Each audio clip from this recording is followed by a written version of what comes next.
Hello, hello, hello.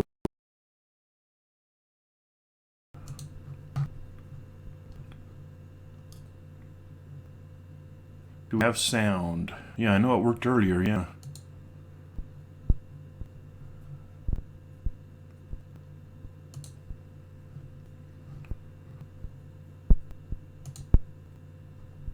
Yeah.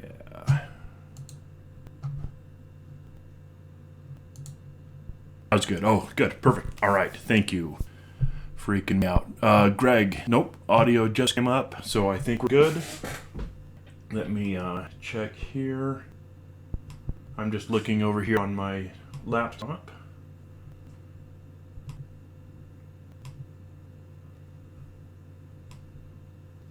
I just want to make sure everything is set right before we get going.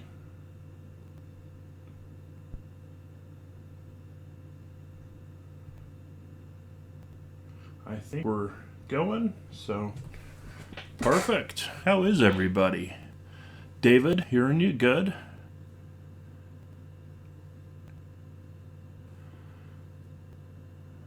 I'm certainly hoping that the audio's not off, Greg. I'm thinking that was a moment ago, so looks like the audio's working, as far as I can tell.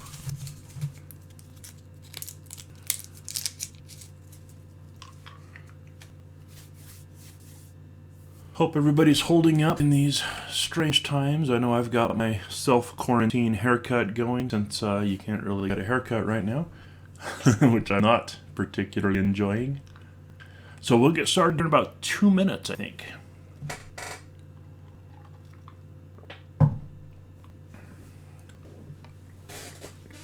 Let's see.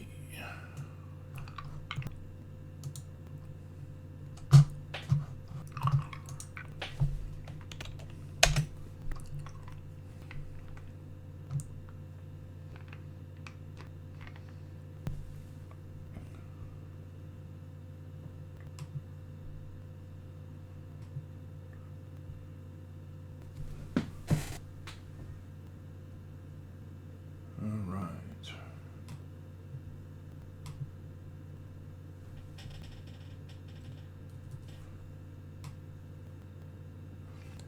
I'm wondering if there's something happening on Facebook.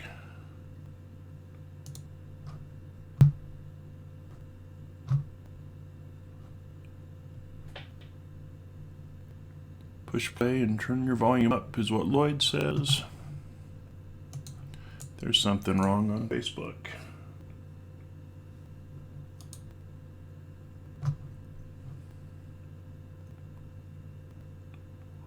Good on Facebook. Okay. In Belize. Danny, how you doing, man? All the way down in Belize. Awesome. Derek in New York. David says, is it me or does it sound like your voice has changed? I don't know, man. Ever since I got back from that trip to China, things have been a little weird. No, I don't think my voice has changed. I hope not. Your apprenticeship class from IEC is attending. Okay, so make it four classrooms that are watching. Far out, man. Okay, well, we're going to cover myths and misconceptions. And a lot of these will be kind of basic, but a lot of these are rules that people really tend to struggle with. So, North Carolina in the house, it looks like.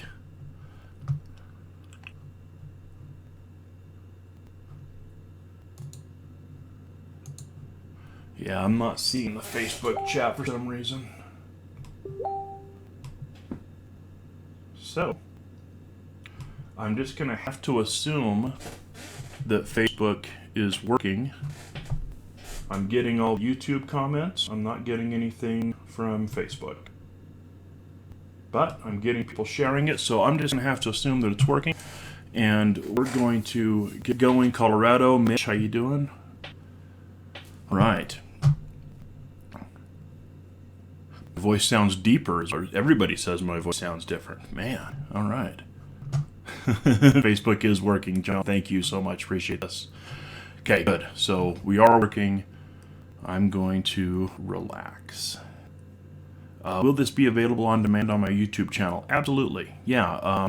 As far as I know, this will stay on both Facebook and on YouTube. So yeah, California in the house, outstanding. All sorts of people. Well, guys, thanks so much for joining me. I think we're gonna have fun. I look taller on the computer. Well, that's not saying much. I'm all of 5'8", 5'9". I'm gonna lie and say 5'9". So. What's up? I can't read who that is, but what's up?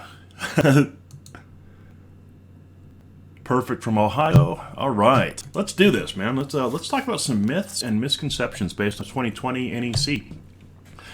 If you're here, I'm guessing you already know who I am or know a little bit about me. My name's Ryan Jackson. This is what I do for a living. I teach seminars on the NEC and write textbooks and do some consulting and expert witness work, things like that. I have a web page and I even have an email address. So if you want to get in touch with me, by all means, don't hesitate. Just send me an email and I'd be glad to help you out. So we're going to be talking about myths today of the NEC. Things that people believe are required that are not required. So myths and misconceptions, and some of these might bother some of you, and that's okay. I think being uncomfortable is how we learn. You can't just get affirmation over and over and told how smart you are and that you're doing everything perfect. Once in a while, you need to be told that you're wrong. It's healthy. It's good for you. I enjoy being told that I'm wrong and learning something. So I do want to point this out because some of these things I'm going to cover, and I'll say, look, these are allowed by the code. This is okay to do it. And you're going to hate every word that I say. And that's okay. You don't have to do everything that's allowed by the code. You can go above or beyond. But I want you to remember this, and this is in 90.1b. It says complying with the code will result in a safe installation. All right? Now, that's all we're promising you. It might not be efficient or convenient or adequate for good service or future expansion. It's just saying, look, if you follow the code, you're not going to kill anybody, okay? But we have considered all of these things that are in the code. I mean, the people that write code, it's not just monkeys on a keyboard, hammering out letters and you have a code book. All of these things have been considered and reviewed and argued and discussed. So these things that I'm saying are allowed in code are safe. If you want to follow the code, it's fine. Some people say that the code is a minimum standard, and I don't say that. I think that just brings up negativity because it's like, oh, that's the worst you can legally do. No, that's the standard. You follow the code and everything's going to be fine. You guys don't run number 8 on 15 amp circuits in a house. Nobody does. Nobody exceeds the code in every facet of the code. Some people say, well, I don't follow minimum code. Well, you do for this, and this, but not for that. So who are you to say that that's not good enough, but the rest is? So I'm not into this whole minimum code thing, man. Follow the code. It's going to be fine. Nobody's going to die. You're not going to burn down a building, and that's all we're promising. Now, again, it might not be efficient or convenient or adequate, but it will be safe. This photograph here was at a meeting that I was at, and it was in a commercial building. Now, what are the requirements for receptacles in commercial buildings? There pretty much aren't any as far as where you need receptacles. And this meeting room here that was built before the 2017 code, it didn't have any receptacles. So we had to daisy chain all of these relocatable power taps together. And that's a big no-no if you look at the instructions of the relocatable power taps. They all say 2 things, by the way. They say, number 1, don't daisy chain them together. And number 2, don't mount them to a surface of any kind. Don't hang them on a wall or anything, which, by the way, is why they all have mounting holes in the back. But, so this was a no-no. But here's the thing. It complied with the code. Nobody died. Nobody got hurt. It was fine. So follow the code. Everything's going to be good. Let's talk about our first myth. The equipment grounding conductor on receptacles must be toward the top of the receptacle. So the ground has to be up. No, that is not correct. That has never been correct. There have been proposals to mandate that, saying the ground has to go up. There have been several proposals. They've all been rejected due to a lack of technical substantiation. In other words, when you submit a code change, you have to show why the code needs to change. It's your burden of proof. So you can't just say, hey man, this would be a good idea if we made the code say that the grounds have to go up on receptacles. The code making panel is going to say, well, prove it. Do you got some dead bodies? Anybody ever been hurt because of this? Any fires, Art? No. We just think it would be a good idea. Well, too bad. Right? You have to have technical substantiation if you want to change something in the code. The code doesn't care about which way the grounding terminal on receptacle goes. If you think it does, find one of these receptacles. You're not going to get the ground facing up on this device. I absolutely love this picture here. So, yeah, the ground does not it does not have to be up. There is no top or bottom or up or down.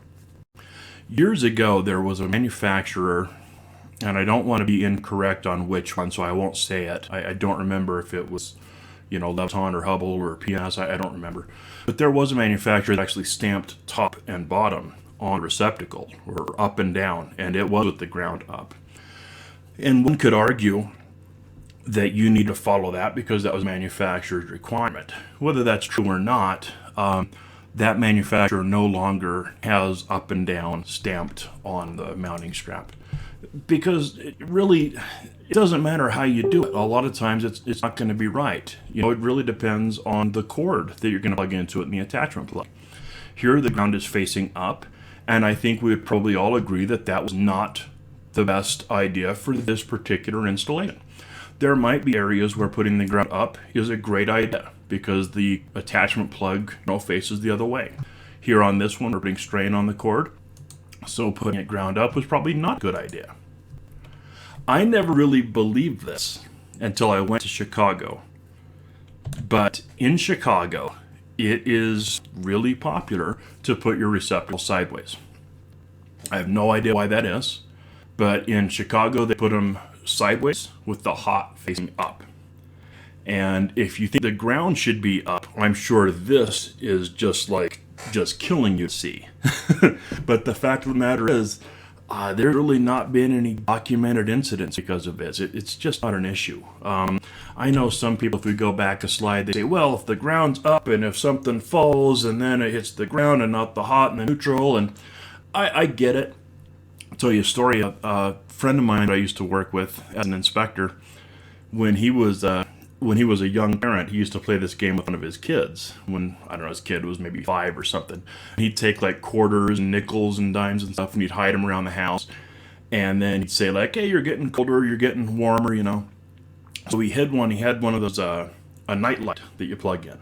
And he took a quarter and kind of put it on the night light, kind of inside where the lamp is. So his son is, or I guess it was his daughter, was trying to find it. You're getting warmer, and finally he figures out that it's at the nightlight. And he's like, oh, you're on fire, and he pulls the nightlight out instead of reaching in. And of course the quarter falls down, lands right on the blades, and blows up in his face. And of course the kid is just, I got a quarter, you're getting hotter, and it blows up. Well, that probably sucked, no doubt about it. The kid was okay, the house didn't burn down, nobody died, nobody even got shocked. So it's not a good requirement because there's just not any real substantiation to change the code. If you can point out somebody that's died because of the ground not being installed up and prove that that would have changed it, then they'll probably change the code. But until then, not going to happen. All right, let's take a look here and see how we're doing. Just want to make sure we didn't drop anything. UL White Book, North Carolina, Look Taller, Ken, Jeffrey Stewart, Ann, how you doing? Perfect. Oh, just watched Transformers and stumbled into this. Awesome, man. UL White Book. Mike, I don't think the UL White Book addresses receptacle orientation. By the way, the UL White Book doesn't exist anymore. There is no UL White Book. UL White Book, and I don't like this because I liked the White Book. In fact, I have a White Book on my shelf.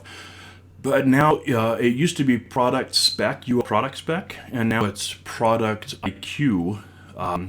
But yeah, I don't think the UL White Book addresses ground orientation.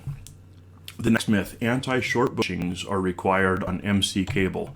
Not true at all, never has been true. Anti-short bushings are only required on AC cable. They are not required on MC cable. Now again, you want to use MC, if you want to use them, I don't care. I'm just telling you what the code says. The code does not require them. So whatever it is that you call these in your neck of the woods, in my area, we always called them either redheads or anti-short bushings. I know some people call them witches' hats, which I think is pretty awesome. Some people call them little red things or LRTs, which I also like a lot. But for AC cable, this is 320.40. Type AC cable connectors have to be listed, and an insulating bushing must be installed between the cable armor and the connector. So this is definitely required for AC cable in Article 320. But MC cable does not require the bushing. It is not required. If you can see here on the package, it actually says anti-short bushings not required. MC cable is classified by UL. Listed versus classified. Classified is it's similar. It's close enough. So this termination is done correctly. We've got MC cable. We stripped it. We're putting the connector on. Done deal. That's all you got to do. Don't wrap the paper back around the armor. I think that actually is bad. That disrupts the continuity between the metal parts. But you definitely do not need an anti-short bushing.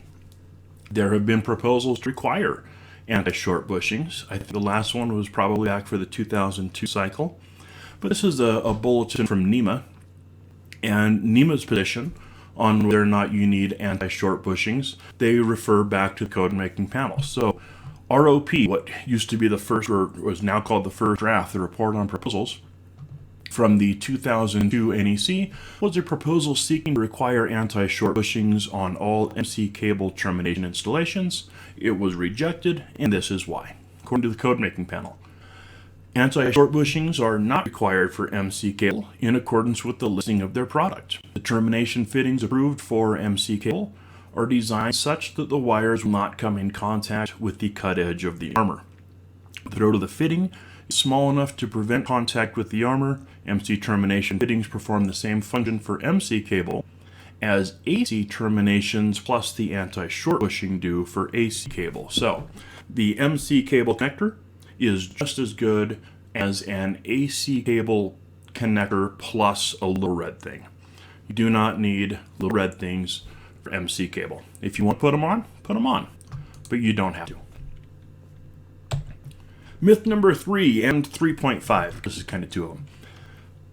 NM and SE cable are not allowed where exposed. Boy, this is one that I hear a lot of on Facebook, and that, of course, is false.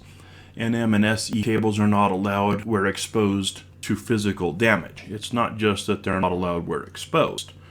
They're not allowed where they're exposed to physical damage. In fact, if you go to 334.15, the title of that section is exposed work. Right, of course, Article 334 is NM cable, Romex. So the title of that section is exposed work. So don't tell me you can't use it where it's exposed. We have a whole section dedicated to using it exposed. Exposed cables must comply with 334.15a through C. All right, so let's take a look at what it says. Exposed cables must closely follow the surface of the building finish or the surface of running boards. So here we have an exposed installation. I think it looks wonderful. It looks like an unfinished basement. We've got our PVC conduit here for our service conductors or feeder conductors, whatever those might be. And then NM cable ran exposed. Not a problem. It goes on to talk in 334.15b about protection from physical damage, and certainly this is important. If the cable is exposed to physical damage, the cables must be protected by a raceway or other approved means. Wherever this cable was installed, it was obviously subject to physical damage and should not have been installed there. We can all agree on that. But what is exposed to physical damage? That's a tough one. You could never possibly define that phrase. There's no way that you could, because it depends on the location and the installation, and it depends on the wiring method. Let me explain what I mean by that. Here we've got some NM cable inside of cabinetry. Now, is it required to have like sleeves like this? I don't know. If it's subject to physical damage, the answer is yes. If it's not, then the answer is no. And somebody's going to have to make that determination. Is it subject to physical damage or not? Here's where a lot of people get confused, though. Is they'll say, okay, you can't use NM where it's subject to physical damage. So can I put flexible metal conduit in there? Well, flexible metal conduit also is not allowed where subject to physical damage. But here's the thing. Subject to physical damage is a function not just of the location, but the wiring method as well. What's likely to damage NM cable might not damage flexible metal conduit. So I'm not saying that NM cable is allowed or disallowed, or that flexible metal conduit is allowed or disallowed. I'm simply saying if it's subject to physical damage, then it has to be protected. That's where it's exposed. Where exposed, cables penetrating a floor must be protected by a raceway extending at least 6 inches above the floor, or by other approved means. So here we've got some NM cable that's feeding a receptacle underneath the kitchen sink. So we've got the receptacle and the switch for it. This penetrated the floor, so we definitely have to have some sort of a raceway where it penetrated the floor, and we do. We have ENT, electrical non-metallic tubing, smooth tubing. Does it have to go all the way up to the box like this? Not necessarily. Depends on whether or not the inspector thinks that's subject to physical damage. I think if it's close to the door like this, I would probably say that's subject to physical damage. If you want my honest opinion, I don't think there's any reason to protect the cable inside the cabinet at the back of the drawer. I just don't see it. I don't see it. I don't think you're going to be putting I just don't see where the damage is going to come from. Over here on the right, this looks like, and I could be wrong, but this looks like the space where you're going to put a dishwasher in. If that's the case, I see no reason to protect that either. Here, yeah, I think it's got to be protected. Now here's something, depending on where you live in the country. This is either going to freak you out, or you're just going to look at it and not be fazed at all. In my part of the world, you would never see this on the left. So this is SE cable, more specifically SEU cable, which is service entrance unarmored. Yeah, so can you use this outdoors? Yeah, absolutely. In fact, you can use SER outdoors as well. But this is a very, very common practice in some parts of the country to run SE cable up the wall for an overhead service. Again, in my area, you would never see this. An inspector that saw this would probably lose their mind, and you'd have to show them, look, man, there's nothing in the code that says you can't do this. SEU or SER, they're both suitable for wet locations. You put them outdoors like this, that's what they're designed for. So here we have some SEU service conductors. That is perfectly fine. Down here we have SER cable. Might have a bending radius problem. In fact, I'm going to go ahead and say we do have a bending radius problem. And we've got a securing and supporting problem. But we don't have a problem with it being outdoors. That's fine. You can absolutely do this, and in some parts of the country, every house in the neighborhood looks just like that. Another example for overhead services.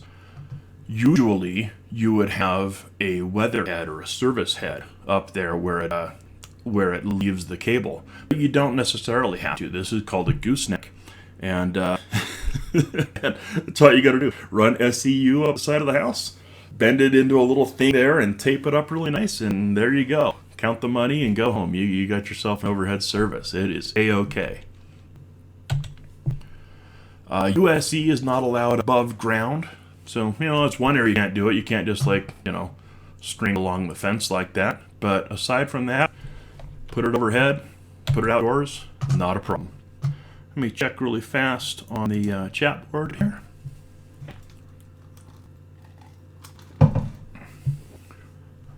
Dave DeLima in the house. Somebody else from New England. Nice. We could never get away with that, is what Jeffrey says. Yeah, there's a lot of places, man, where that is installed just like that. It's like a voice filter. Sounds crazy. Love me some Dapper Jackson. Nice. All right.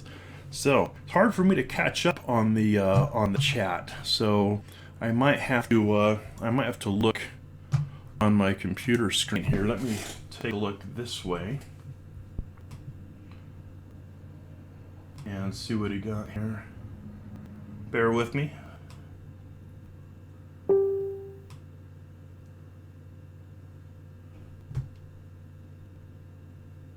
That's the one, right?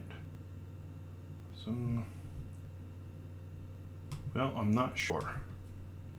A real professional would have had this figured out before now. There I am, watching myself here. Okay. Our inspectors would not like the SEU, but they'll ultimately approve it. Okay, fair enough. Sound issue. Late to show. Oh my gosh. CMS folks, I have no idea what that means. Redheads, Houston, Texas in the house. Mr. Weed, what's up, Jeremy? All right. Awesome. Let's take a look here at the Facebook stream really fast.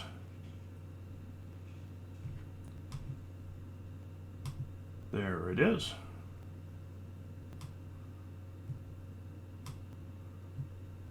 And evidently I don't know how to get comments on Facebook. Facebook feed's been kind of strange. I don't know what to say on that. All right, let's keep going. Myth 4, circuit breakers are only rated for 80% of their rating. This is one that you hear all the time. That is false. All circuit breakers are rated 100% of their rating. 20 amp breaker is rated for 20 amps. That's why we call them 20 amp breakers. Circuit breakers are, however, limited to 80% of their rating for continuous loads. Okay, this is what we call an inverse time characteristic curve, a TCC curve, time characteristic curve. This is a generic circuit breaker listed in accordance with UL 489. So this is what the product standard says for circuit breakers. Going from left to right, we have multiples, 1, 2, 3, 4, 5, 10, and that is multiples of the circuit breaker's handle rating or pickup rating. So if I have a 20 amp breaker and I put 1 times the amount of current on it, well, that's 20 amps. 2 times the current would be 40 amps, and etc. Right? So 10 times the current would be 200 amps. Going up and down, we have time. So how fast does this thing trip? Let me give you a quick example. If I put 200%, so 40 amps on my 20 amp breaker, it will trip, follow this line up, somewhere between 10 seconds and 2 minutes. Okay? So if I put 40 amps on a 20 amp breaker, yes, it will trip. Somewhere between 10 seconds and 2 minutes. Does that surprise you? If I put 100%, 20 amps, will it trip? Absolutely not. It is not allowed to trip. Circuit breakers don't trip 80%. They trip at above their rating. So according to UL 489, if you submit a circuit breaker to 135% of its rating, and by the way, if I take a 15 amp breaker times 135%, I think that's like 21 amps. So if I put 21 amps on a 15 amp breaker, then it has to trip within an hour. So, an hour or so and it'll trip. But that's it. It definitely doesn't trip at, I know a lot of people say, well, 20 amp breaker trips at 16 amps. No. You know what they call a breaker that trips at 16 amps? They call that a 10 amp breaker. Because not even a 15 amp breaker really trips at 16 amps. Now, I don't want to pretend that I'm an expert on the product standards and listing and testing requirements for circuit breakers. I make no such claim. But that's basically the long and short of UL 489. This is for a 200% current. So if I have a breaker that's rated 0 to 30 amps, if I subject it to 200% of its rating, so 30 amp breaker, I put 60 amps on it, it has to trip within 2 minutes. So these are kind of the characteristics of what are required. Does a circuit breaker, is it limited to 80% of its rating? Absolutely not. However, if I have a continuous load, then I am limited to 8% of the rating for continuous loads. Now, what's a continuous load? If I go to Article 100, this is one of those things where everybody remembers part of the definition for a continuous load. As soon as I ask, hey, what's a continuous load? Everybody says, oh, it's 3 hours. Yes, that's true. It is 3 hours. But it's a load where the maximum current is expected to continue for 3 hours or more. The maximum current. So is your refrigerator a continuous load? No. It may or may not run for 3 straight hours, but it's not running at its maximum current for 3 hours. Let me give you an even easier example. What about your range in your house? Is that a continuous load? No. Well, the clock is always on, right?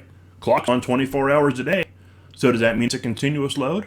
No, because the maximum current is not on for 3 consecutive hours. I always look at commercial lighting as the best example of a continuous load. So if I have a continuous load, then I'm limited to 8% of the circuit breaker. If I go to 210.19 and 210.20, it kind of tells us how we size circuit conductors and how we size overcurrent devices. So this is for a branch circuit.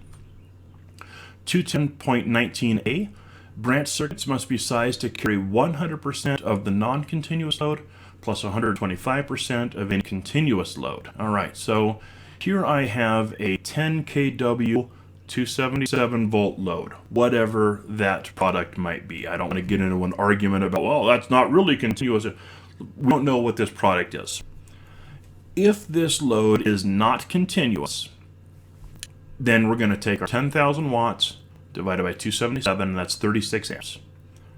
We need a 36 amp conductor, and that would be 8 gauge. Right now, we don't know the termination ratings of this equipment or of our circuit breaker, so we're going to follow the general rule in 110.14c that says for 100 amps and less, we have to use the 60-degree column. For greater than 100 amps, we get to use the 75-degree column. So we don't know what the temperature ratings of this are, so we're going to have to go with the default.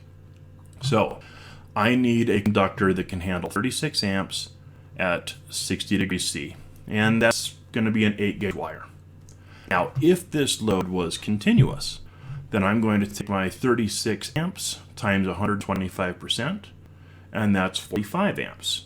So now I need a 45 amp conductor, and that's going to be 6 gauge. So the fact that it's a continuous load does change things on how I size my circuit conductors. It also changes things on how I size my overcurrent protection devices.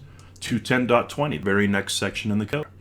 The overcurrent device, same thing, must be rated no less than 100% of any non-continuous load plus 125% of a continuous load. Okay, so if this was continuous, we're going to take 36 amps times 125%, and that's 45.1 amps.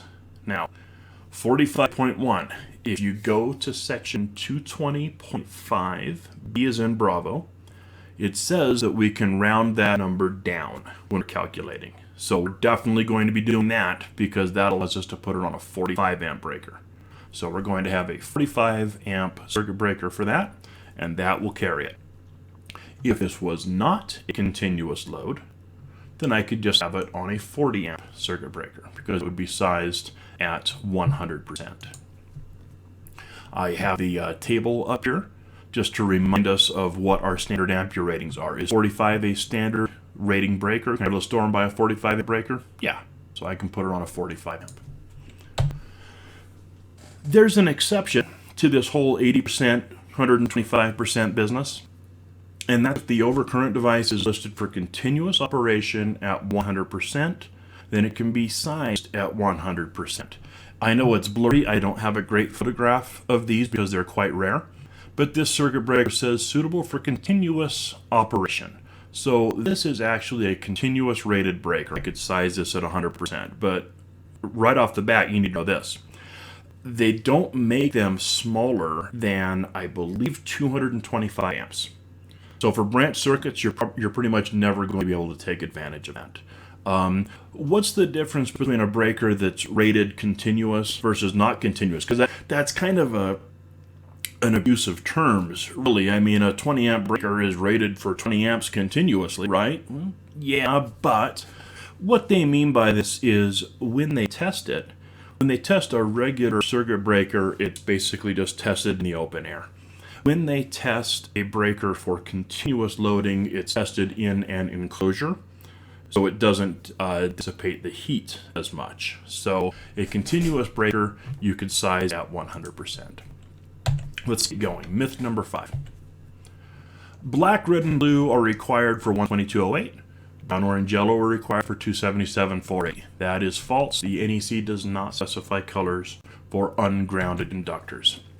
So, 210.5c, identification of ungrounded conductors. Ungrounded conductors must be identified in accordance with C1 for AC systems or C2 for DC systems.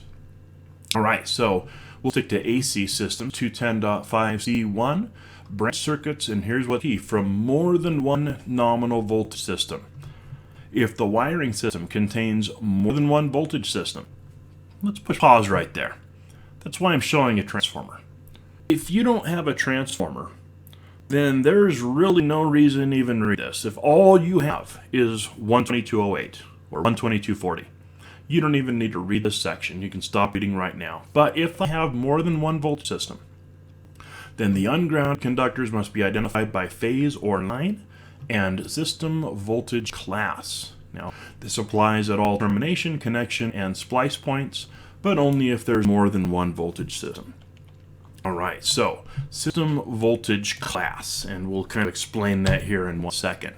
A change that they made in the 2020 code: if multiple systems of the same system voltage class exist, then the same method of identification may be used for all of them. Okay, so over here on the far left, we've marked our panel saying, look, this is 480-277, and we're using brown, orange, yellow, gray. These two panels here in the middle and on the right, notice that the label up top is red and the other one is black, which is not required. But at this facility, they have backup systems and emergency systems and all sorts of different things. This one in the middle comes from the generator. This one on the right is normal power. Are those the same system? No. But they're the same system voltage class. They're both 12208. So we can use black, red, blue, white for both of those, even though they're not the same system. They're the same system voltage class. Okay, cool.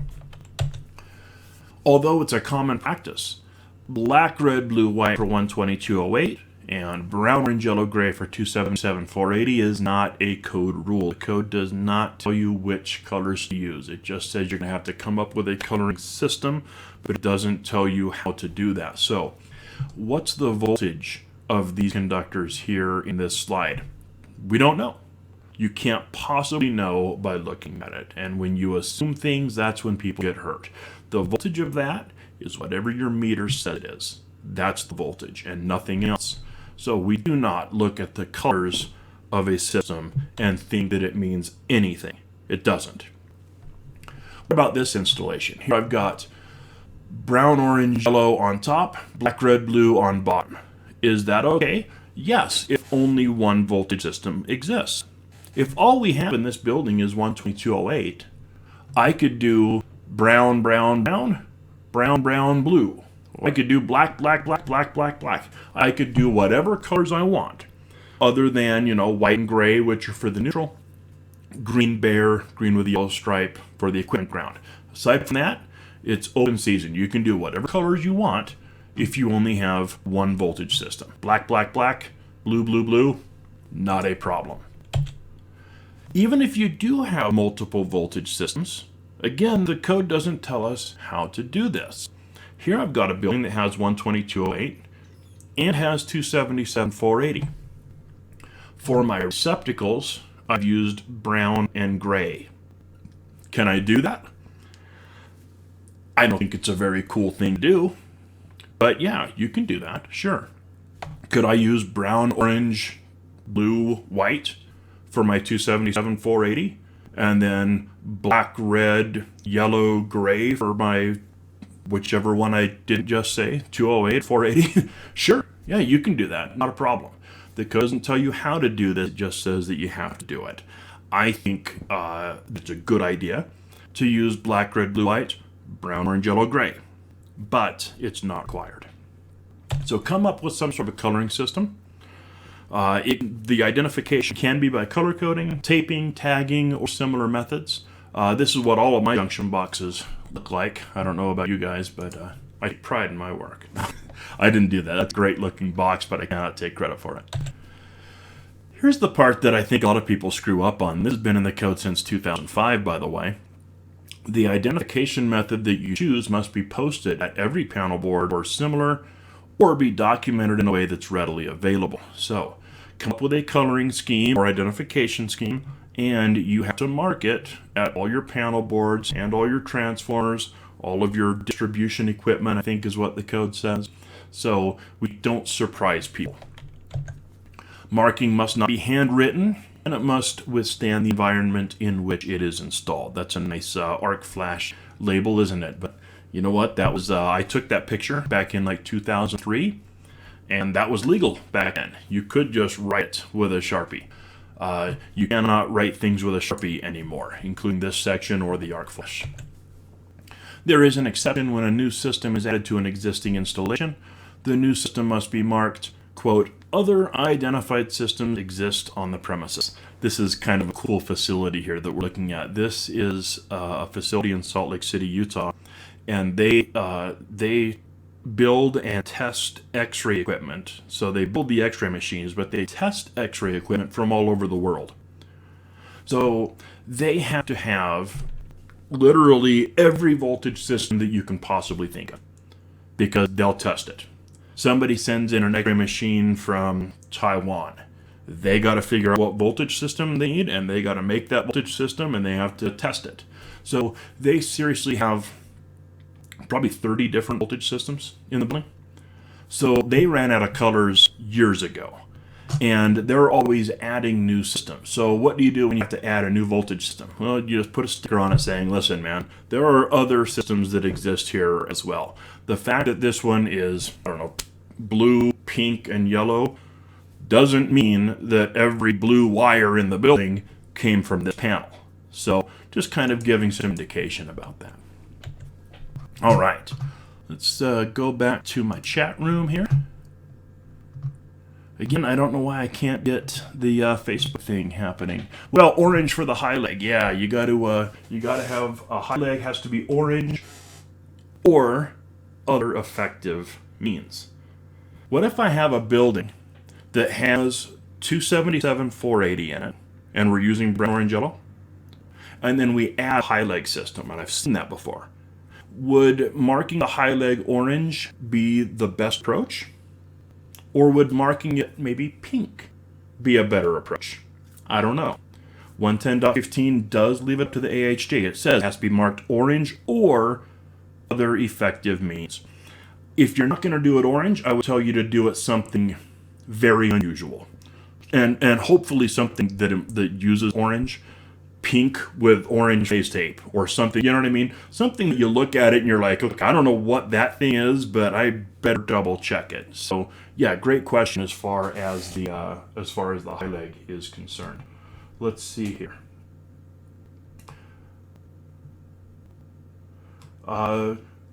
Is a water heater a continuous load? Yes, absolutely. Well, it's really not, but the code says that you have to pretend that it is. Yeah. Hi, Mr. Jackson. Teacher's a huge fan. Thank you. When using NM cable passing through holes, what should it be protected by? A listed grommet. 300.4 D1 is the section there. Labels only required if you have multiple systems. Correct. Everything is good. Seal tight in a wet location, 60 degrees. Whatever the liquid tight is rated. Most liquid tight is rated 75 degrees, but they do by default. Liquid tight is rated 60 degrees if it's not marked on it. If it is marked, then it can be 75 degrees or 90 degrees. So whatever it is rated for. 300.4B1. I said D1. I can't believe I screwed that up.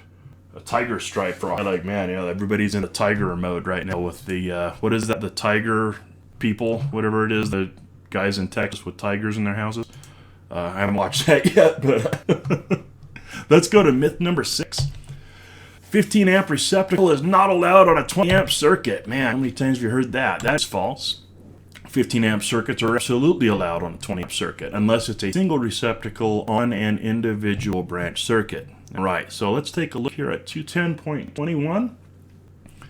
Single receptacle on an individual branch circuit. So goes to this receptacle and nothing else.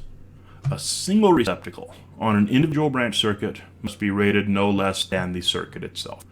So if I have a 15 amp receptacle, I can put that on a 15 amp circuit, but not a 20 amp circuit. Again, if it's a single receptacle and that's the only thing on the circuit. 20 amp receptacle, put it on a 15 or a 20 amp circuit. 20 amp receptacle, 15 or 20 amp circuit, not a problem. There's an informational note that says, hey, receptacle is defined in Article 100.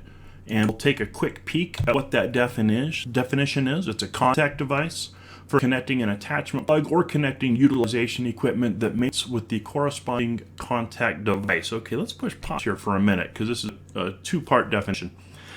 Receptacle was added into the code in 1917, the definition. 1918, excuse me. And it stayed pretty much the same until 2017.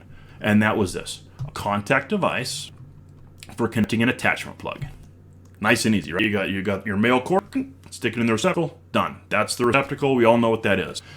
And then it's like, well, it could also be a contact device for connecting utilization equipment that mates with corresponding contact device. What is that? Well, it's this thing right here. This is also a receptacle. This is a receptacle here that you put up in the ceiling. And you can see, hopefully you can see that it's listed as a receptacle. I actually have this thing sitting right here, if I'm not mistaken. Hey, here we are. So, here is a receptacle. You put that up in your box. And then you take your light, and you can see how it mates there. And you just... You hang your light like that, and that's a receptacle now. So that's also a receptacle. They added an informational note in the 2020 code, which I think they desperately needed to do, and I guess I'm saying that because it was my proposal. But what are we looking at here? Is this one receptacle? Is this two receptacles? Now, a duplex receptacle is two receptacles on one yoke, so this would be four receptacles, right? So this is four receptacles. We were just saying that the rule is if you have a single receptacle on an individual branch circuit, then the receptacle must not be less than the rating of the circuit. As soon as I install a duplex receptacle, I don't need to read that section anymore because a duplex is two receptacles, right? There's two exceptions. A receptacle for a portable motor can be rated less than the branch circuit. And I probably ought to get a better example of a motor than this. But, you know, you could have a motor that pulls maybe 20 amps and is on a 50 amp breaker due to inrush. So does that mean you have to have a 50 amp receptacle for this 20 amp motor because it's on a 50 amp breaker? No.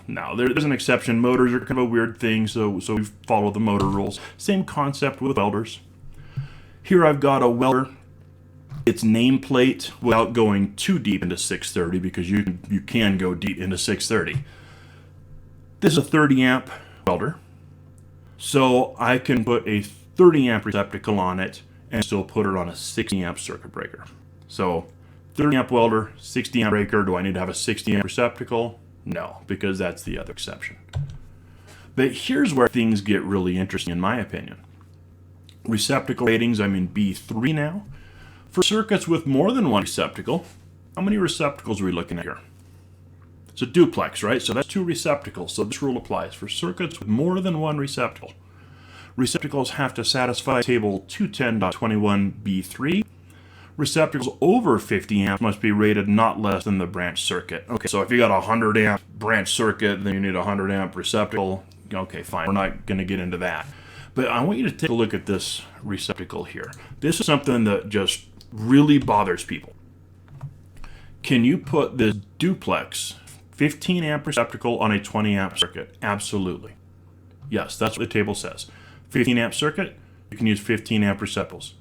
20 amp circuit, 15 or 20 amp receptacles.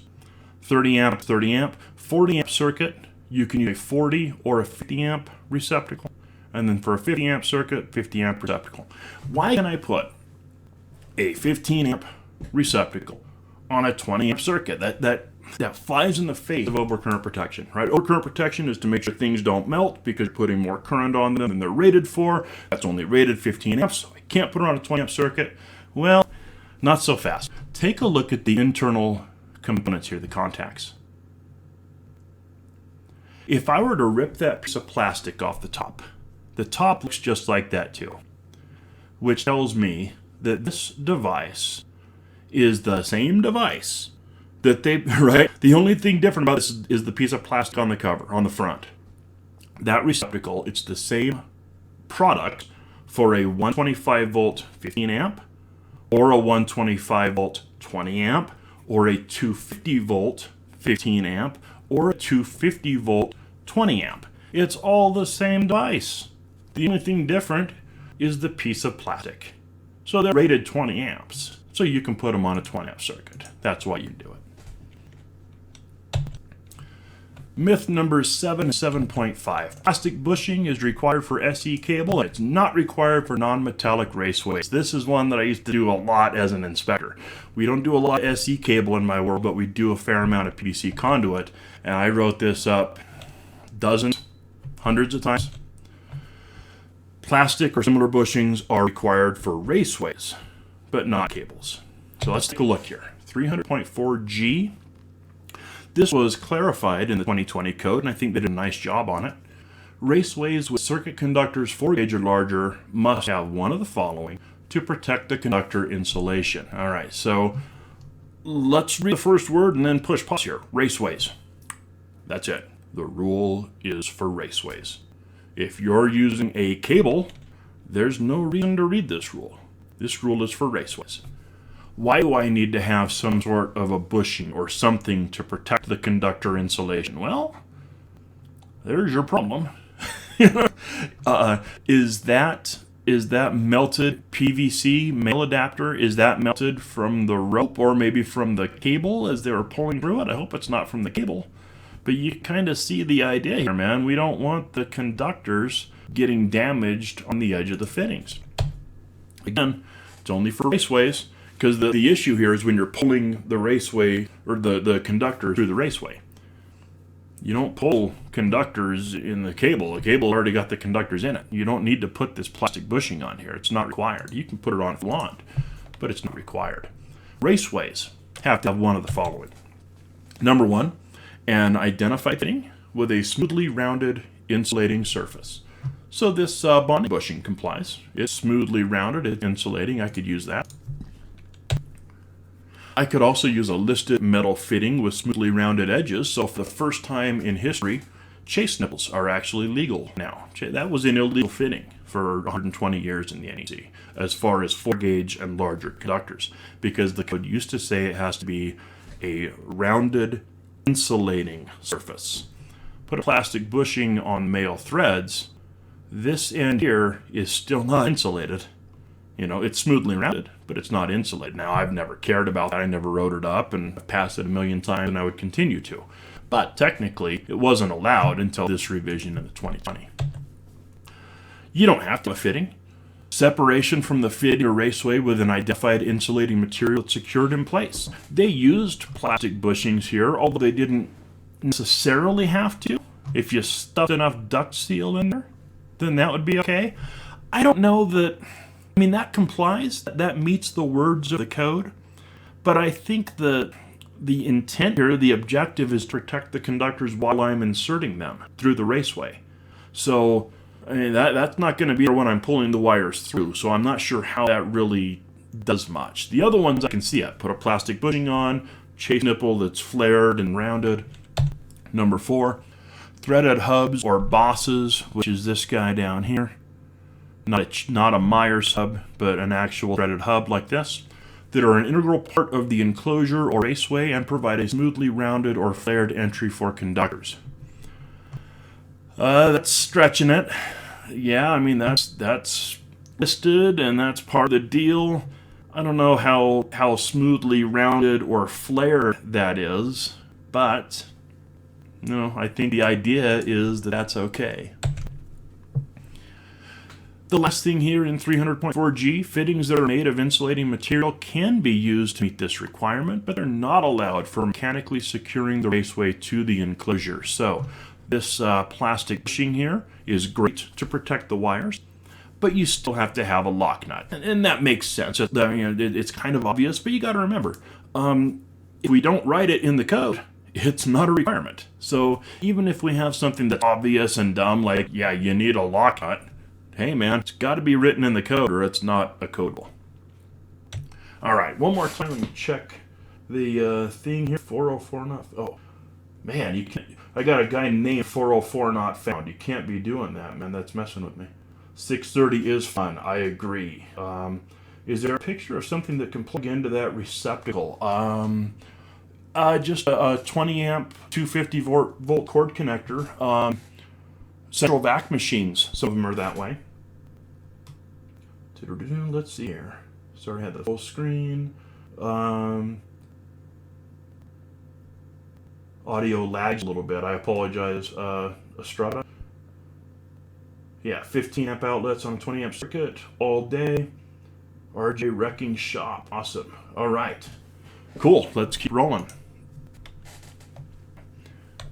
Myth number 8, receptacles in dwelling units are calculated at 180 VA per yoke, and therefore the number of receptacles on a circuit is limited. That is 100% false. That's for commercial, other than dwellings.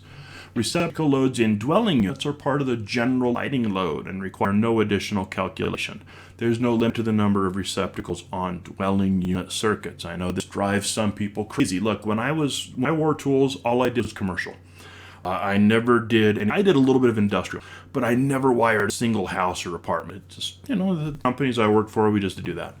I'm here to tell you, man, if I would have tried to wire a house, I would have got smoked on inspection. And I did say that because I was an inspector for 16 years, and I smoked commercial guys when they wired houses. The code rules for houses are different. They're not the same rules. You can put as many receptacles as you want on a circuit in a house. Let's kind of talk about it here. 220.14i, receptacle outlets are calculated at 180 VA for each yoke or mounting strap. If the yoke has 4 or more receptacles on it, the calculation is 90 VA per receptacle, but this does not apply to banks, offices, or dwellings. Okay? So, for dwellings, I do not have to follow this 180 VA per strap thing. That is simply not required. For dwelling units, the receptacles and the lighting outlets are calculated at 3 VA per square foot, and that's it. So, how many receptacles can I have on a circuit? It doesn't matter.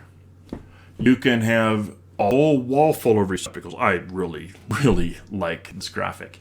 And it kind of shows the idea here. Really, does it really matter how many receptacles you have in a circuit on a house? Think about it for a minute. What do you have in your bedroom? Thinking about mine. I have a sleep number bed, so the bed moving thing. I have a TV. I have a PlayStation. I only use it for movies or something. Yeah, I have a PlayStation Pro because I'm a dork. What else do I have? A reading lamp. That's pretty much it. Now, if I installed 50 receptacles in my bedroom, all on the same circuit, would I run to Best Buy and buy a bunch of stuff just because I have places to plug them in? No. Look, man, your bedroom's your bedroom. Everybody uses their bedroom the same. You got a bed, you got a lamp, you got a TV, Nobody's running a skill saw in the bedroom, so we pretty much have it figured out when it comes to houses. We can put as many receptacles as we want on a circuit. It's just not a problem. If you want to limit yourself to 10 or 13 or 108, I don't care. The code doesn't care. You can put as many as you want on a circuit in a house. This is one that people really get hung up on. Myth number 9, AHJ can enforce whatever he or she wants. No, it's not true, man. This isn't North Korea. The AHJ is limited by the code the same way the installer is limited by the code. I was an AHJ for 16 years. You don't just get a make-up code. Any requirement, and I put that in quotes, must be part of the code or an amendment or requirement that is legally adopted. If you're, in the United States, we enforce the code as a law. It's adopted as a law. If you're going to enforce a law, it has to actually be a law. You can't you can't have a cop pull you over and say like, hey, I decided to pull you over for driving exactly 57 miles per hour in the 65 zone. I don't care if you drive 56 or 58, but by God, you're not going to drive 57 in my area. No. If you have a legally adopted amendment that says that, fine. Same thing with the code.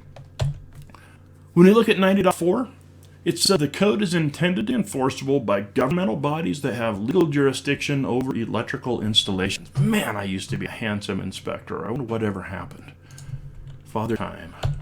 What is the AHJ? Who is the authority having jurisdiction? That's an organization, office, or individual that's responsible for enforcing the code. Don't overthink it, man. So many people do. So many people get hung up on this definition. Are you responsible for enforcing the code? You're an authority having jurisdiction. I was an inspector.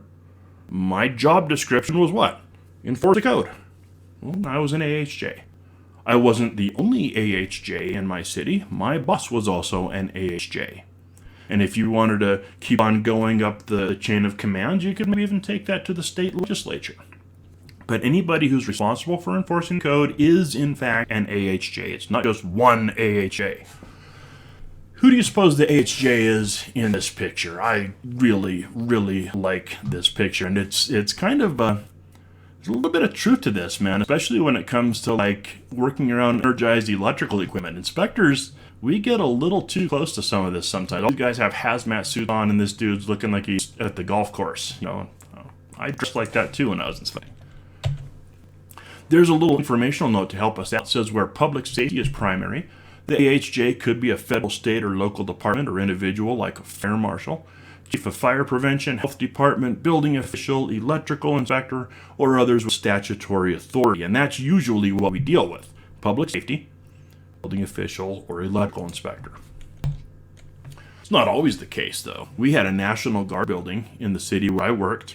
They were constantly doing renovations there. I never stepped foot in there. I was not the AHJ at the National Guard building because that was a government installation. I had no jurisdiction there.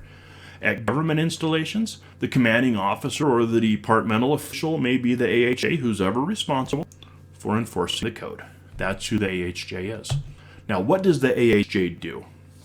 Well, by special permission, written consent, by special permission, the AHJ can waive rules or allow alternative methods if equivalent safety can be ensured.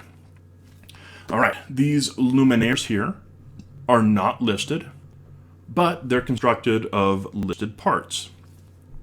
Listed canopy, listed raceway, listed lamp holder, listed refractor, listed cord going through it, or conductors. Is that acceptable? Well, it doesn't comply with 410.6. It doesn't. Could the AHJ waive that requirement and say, you know what? I think you've provided equivalent safety. They can. Yeah, they can waive whatever rules they want. But you know what they can't do? They can't make whatever rules they want. We can waive code rules, but we can't make code rules unless it's done through a legal process, like an act of legislature, something that's actually adopted as a law. It goes on to say that the AHJ interprets the code, and I added, when needed. You don't interpret things that don't need to be interpreted. 6 feet is 6 feet. So the AHJ interprets the code when needed, evaluates the suitability of equipment and materials, and decides on special permission. Somebody needs to determine, for example, if the cables are adequately spaced, or are these what we sometimes call bundled. Somebody's got to make that call. Somebody has to interpret the code. That's going to be the AHJ. The last thing in 90.4 says if the code requires new product methods, etc., they're not available when the code is adopted. I have a typo there. Products allowed by the previous adopted version are allowed as well. So sometimes we'll make a rule in the code and the product doesn't exist yet. And I know that may sound frustrating and stupid, but let me explain.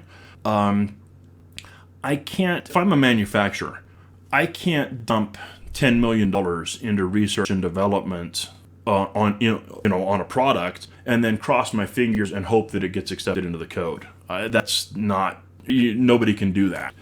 What'll happen is there will be a need for a product. AFCIs, for example, the Consumer Product Safety Commission back in 1996 said, listen, we need to make circuit breakers that do better at predicting fires.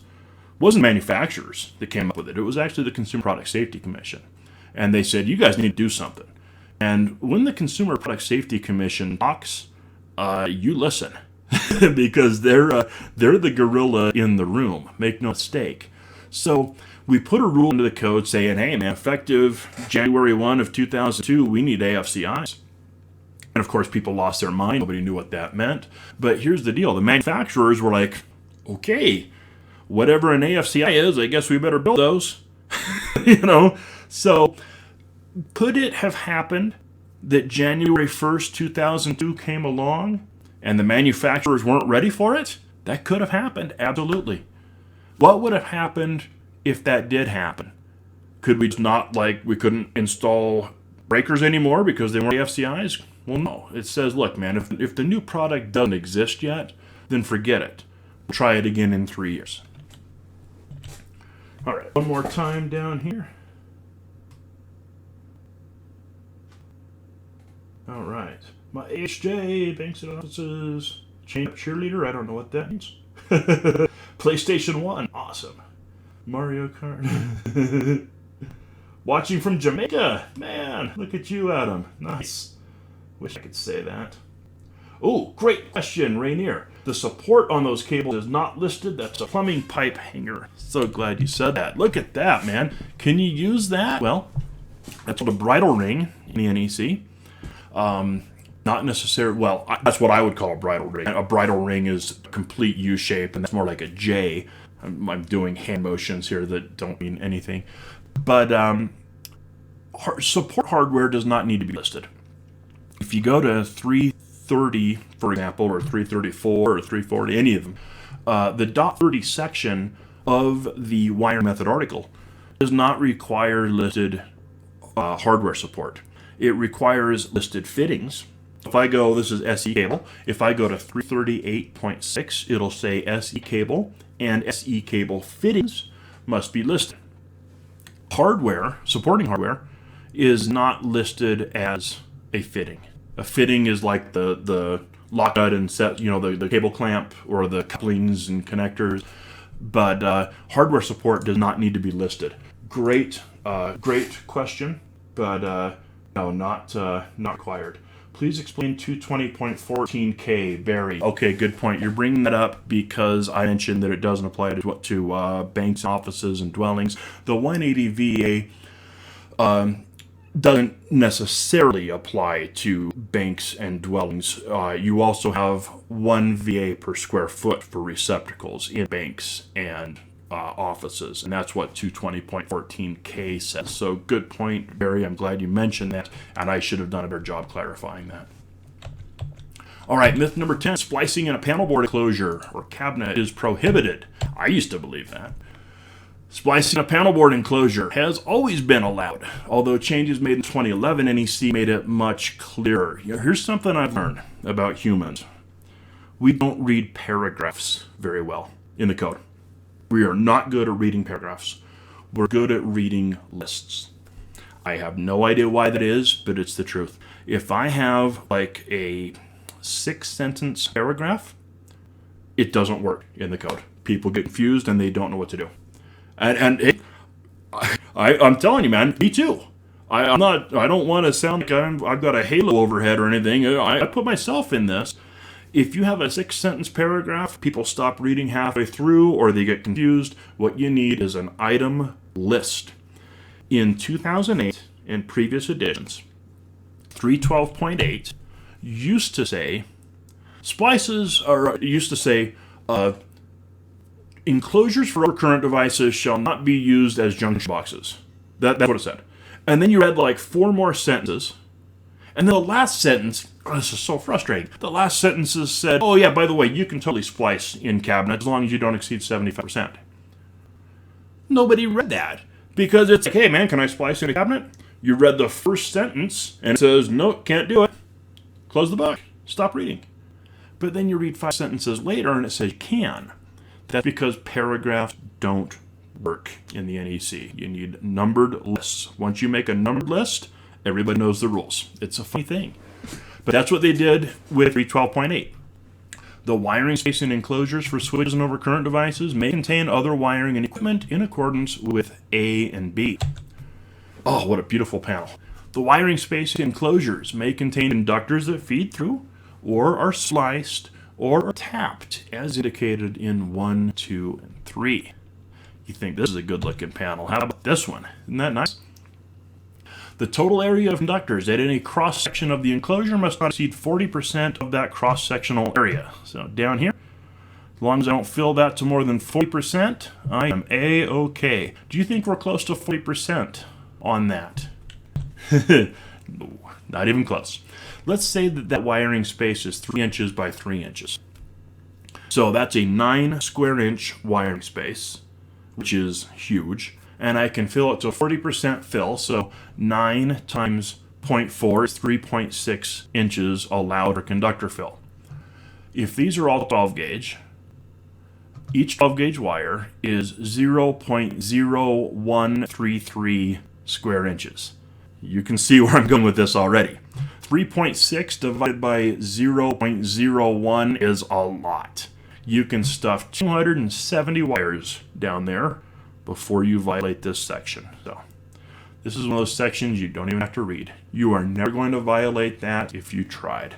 Not even if you tried could you possibly stick 271 wires in that panel. The total area of conductors, splices, and taps must not exceed 75% of the cross-sectional area of the space in which it's installed. So 40% for wires, 75% for wires plus twist-on wire connectors and things like that. No chance, absolutely no chance are you going to violate that section. And then the last part of 312.8a talks about feed-through conductors. If an enclosure contains feed-through conductors, a warning label that complies with the warning label rules must be applied to indicate the closest disconnecting means for them. The idea here is if I walk up to this panel and I turn off the main breaker, everything inside of that panel should be de-energized. If that's not the case, just tell me, okay? It's fine. You can have wires that aren't fed from that panel, as long as I know about it. So, warning, this panel contains feed-through conductors. They're fed from panel 7H number 3. Okay, perfect. That way I know, okay, I'm going to shut this off, but that didn't kill everything. Myth number 11. An equipment bonding jumper is always required for cover-mounted receptacles. Oh, this one freaks people out, man. That is not true. They made this change, I want to say back in 2005, maybe? Depends on the type. Newer flat corner covers do not require a bonding jumper. Let's take a look at 250.146. What are the rules for connecting this green screw here? 250.146. Receptacles have to be connected to an equipment bonding jumper, sized in accordance with 250.122, based on the rating of the overcurrent device, unless allowed in A through D. So the general rule, connect it to an equipment grounding conductor, equipment bonding jumper, you're good to go. But that's not always required. Self-grounding receptacles, is subsection B, do not require a connection to a bonding jumper for metal boxes. Cool. I got a metal box. I have self-grounding receptacles. That's the kind of the gold-covered little thing here. Sometimes they'll have little tiny like angel hair wires going through them that hold the screw in place. No plastic washer. So those guys are self-grounding receptacles. Put in a metal box, go home, count your money. That is all you got to do. You do not have to connect a green wire to these receptacles. Hey, you can if you want. You can hate this rule. You can hate this rule all you want, and you can tell me how unsafe it is and how dogs and cats are going to live together and the earth's going to blow up and, the sky will turn to blood and everything else. Hey, man, if you're doing this and it's giving you nightmares that you're going to kill somebody, then stop doing it. You don't have to do it this way, but it's allowed. You can use self-grounding receptacles in a metal box, and you don't have to run a green wire to the receptacles. For surface-mounted boxes, for receptacles that are mounted on covers, a bonding jumper is not required if the receptacle is secured to the box with at least 2 screws or rivets, and the cover screws for connection to the box are on a flat, non-raised surface.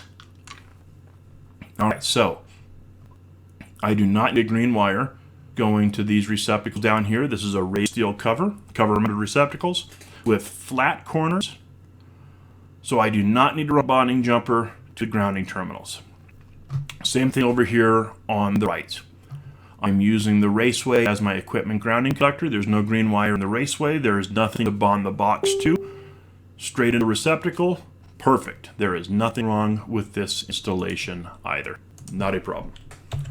For old school covers like this, those ones needed the bonding jumper. But for the nice flat covered ones that actually fit, those do not require bonding jumpers.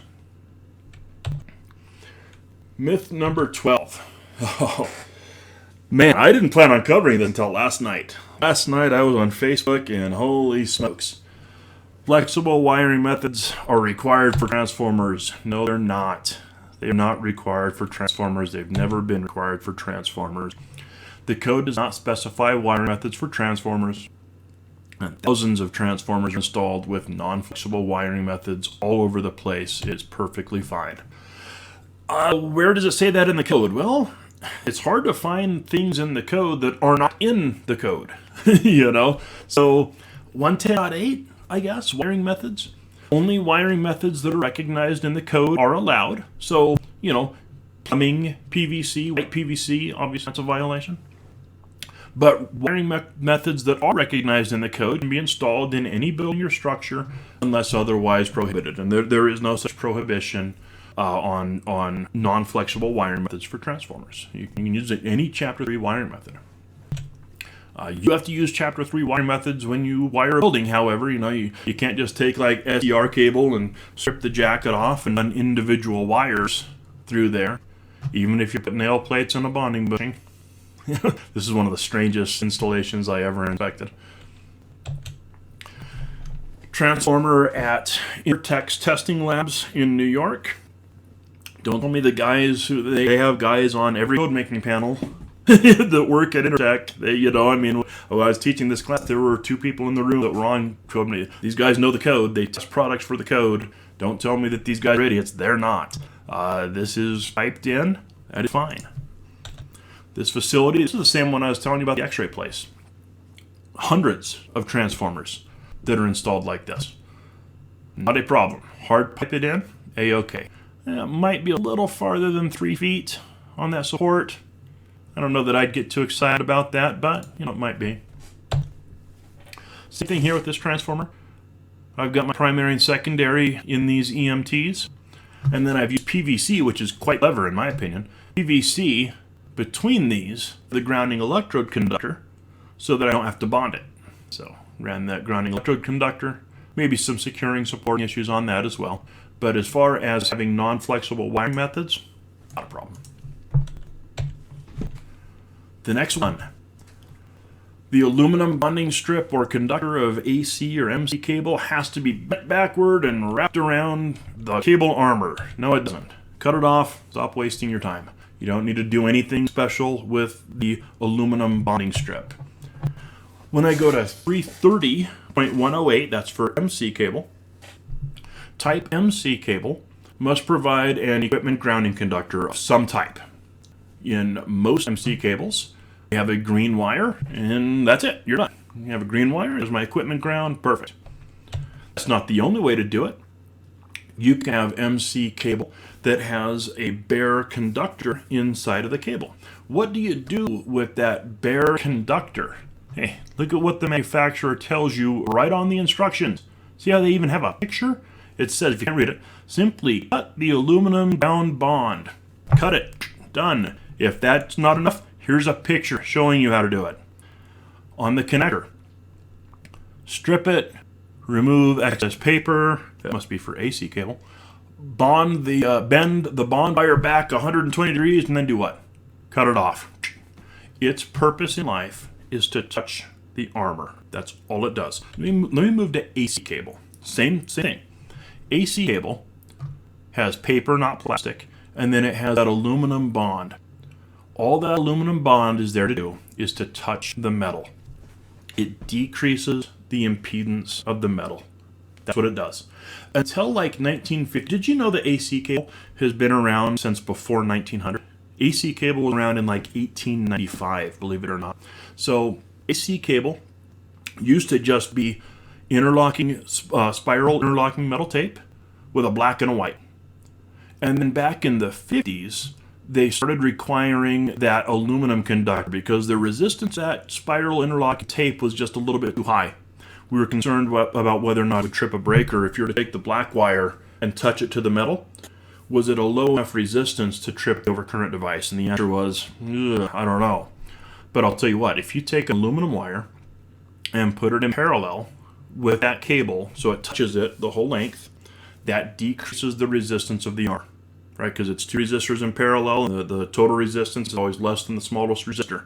So put them in parallel, decreases the resistance. Now if I take my black wire and touch it, circuit breaker trips.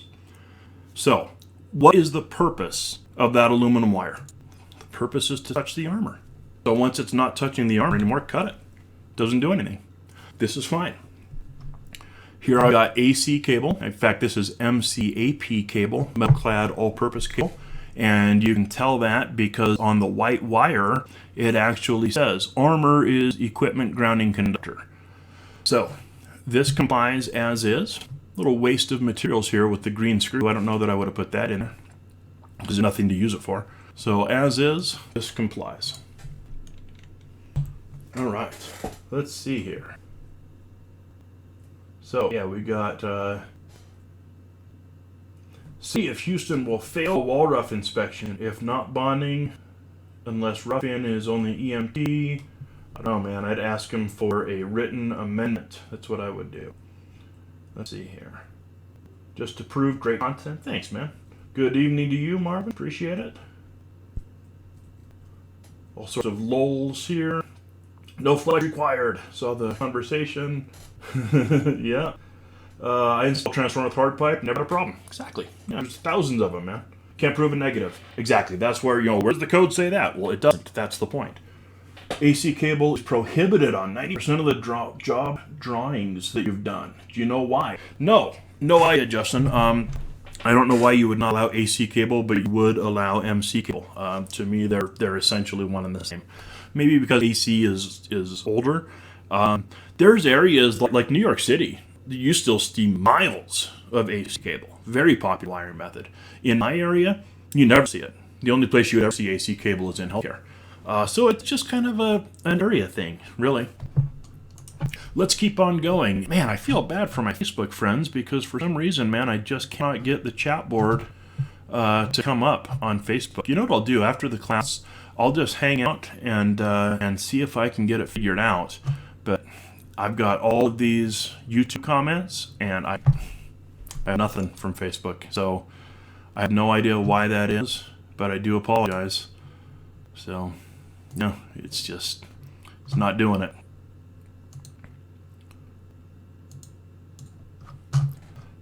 All right. So let's keep on talking. Myth number 14. So many myths. Antioxidant compound. You gotta have it for aluminum wires. No, you don't. Antioxidant compound is only required if a manufacturer requires it. All right. So, again, well, where does the code say that? Well, right, yeah. Equipment that's listed, labeled, or both must be installed and used in accordance with any listing or manufacturer's instructions. Now, that's 110.3b. If I'm using listed products, I need to follow the instructions. Now, for this particular product, and you can see it is listed, strip the conductor insulation, wire brush the conductor. Let's stop right there for a minute. We haven't talked, read the instructions again. Strip the conductor, wire brush the conductor. If it's aluminum, you then have to apply antioxidant compound on the conductor. But notice that wire brushing the conductor is required even for copper, because copper oxidizes as well. So, strip wire, brush the conductor. If it's aluminum, put some antioxidant goo on it, fully insert the conductor into the connector, tighten the connector hardware. Perfect. All right, so if it's required by instructions, then you got to do it. What does the code say about this? Not much. The code says materials like solder, fluxes, inhibitors, compounds, if you use them, keyword being if you use them, then they must be suitable for the use and not adversely affect the conductors or equipment. You need to read the instructions properly. What do the instructions say, by the way? I'll tell you what they don't say. They don't say take the lid off and jam a conductor in there and call it good. I might have done that, maybe, before I knew better. Wire brush compound into the strands of the aluminum cable or onto the contact surface. Do not wire brush plated surfaces. So you notice this stuff about wire brush, man. They're pretty adamant about that. Here's a different manufacturer. Now, by the way, these are termination manufacturers, not conductor manufacturers. The conductor manufacturers have no problem with aluminum. It seems to be the equipment manufacturers. People like Southwire, they're like, hey, dude, there's nothing wrong with aluminum wire. That's why we make it. It's fine. But some terminations are like, yeah, I don't know, man. We still kind of think it's like the 1970s and it's going to blow up. So we want you to brush the strict portion of the conductor, remove any oxide film with a stainless steel wire brush. Apply the oxide inhibitor compound and wire brush it into the stranding. Hey, man, if the instructions say you got to do it, then you got to do it. What does the code say? Code doesn't say anything. It says connectors and terminals for aluminum have to be identified, which just means that they're designed for that application. So here, this fitting says CU9AL, which is copper, 90 degrees, aluminum. So this guy here is identified, not listed, because that's a backwards UR, that's a recognized component, not a listing. Copper, 90 degrees, aluminum. So this complies because it's identified for the application. Connections don't have to be listed. Connections of copper to aluminum or copper-clad aluminum to aluminum must only occur in terminations that are identified for those dissimilar metals. Take a look at this picture here. This terminal does not really have to carry any special ratings other than being identified for copper and being identified for aluminum. It doesn't have to be identified for copper touching aluminum because copper is not touching aluminum. You got aluminum touching steel and you have copper touching steel. So this doesn't need to have any special ratings. Again, it has to be rated for aluminum, but that's all. This is what UL says. If you have a marking that says CU, then it's good for copper. If it says AL, then it's good for aluminum, obviously. AL-CU or CU-AL mean it's good for copper to copper or aluminum to aluminum or copper to aluminum, but not touching each other. AL-CU intermix dry locations. You have to have those words on your product if you're going to touch copper to aluminum. Purple twist-on wire connectors, for example, should have that marking. Now, they were actually listed before this specific marking was required. I've done a lot of research on that. But if you were to develop a new product where copper touches aluminum directly, it would have to have that marking on there. ALCU intermixed dry locations. Another example of some instructions here. This was actually, I didn't even catch this when I took the picture. I was reading this and I was reading the fault current stuff, and then I just happened to keep reading. I was like, whoa, this was actually just a safety switch, fuse disconnect. Wire brush and coat with antioxidant compound, such as AL-NOx or Penetrux. So it's not just like splicing and termination. It could be like a big piece of equipment that has that instruction as well. Myth 15, ground screws must be green. No, they don't. Main or system bonding jumper screws must be green. And device terminal screws must be green, but that's where it ends. So 250.28, main or system bonding jumpers must be copper or aluminum or copper cut aluminum or anything else, as long as it's corrosion resistant. And it can be a conductor, screw, or bus bar. Main bonding jumper, that's where we connect neutral to frame at the service disconnect.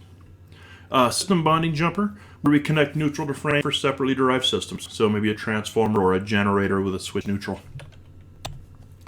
Construction of the main bonding jumper. If the main or system bonding jumper is a screw, it has to be green. And the color has to be visible after installation. Okay, so this screw actually does have to be green, because that's there to do what? To bond the box to the neutral, a main bonding jumper. This screw also has to be green, but we don't need to worry about that. My buddy Brian Hawk might have to worry about that because he manufactures these things, and I think Brian's watching on Facebook. I wish I knew, because can't do Facebook for whatever reason. But yeah, that needs to be green. But we electricians, we don't have to concern ourselves with that. We can use green screws here in the metal box, or we can use not green screws over here in the metal box. That's fine too. Metal boxes have to be connected to the enclosed equipment grounding conductor by a listed device like a clip, or by a screw that's not used for anything else. Is that screw being used for anything else? No. That's all you got to do. It's got to be a machine thread, but that's all you got to do. Next myth. The number of cables in a board hole is limited. No, that's false. Some sections require ampacity adjustment under certain conditions for putting cables in a hole, but the number of cables is never limited. Okay, so let's go to 334.80 for NM cable. NM cable is constructed of 90-degree conductors. That's a code requirement. But the 60-degree column of table 310.16 must be used to determine its final ampacity. So this, I think this is the code protecting us from ourselves. How many times have you guys ever gone to a house, like an old house, and you see like a 30 amp fuse with a penny behind the fuse and number 14 wire on it? That's a scary thing to see. How many times have you gone to a house and you've seen a 20 amp breaker for 14 gauge wire?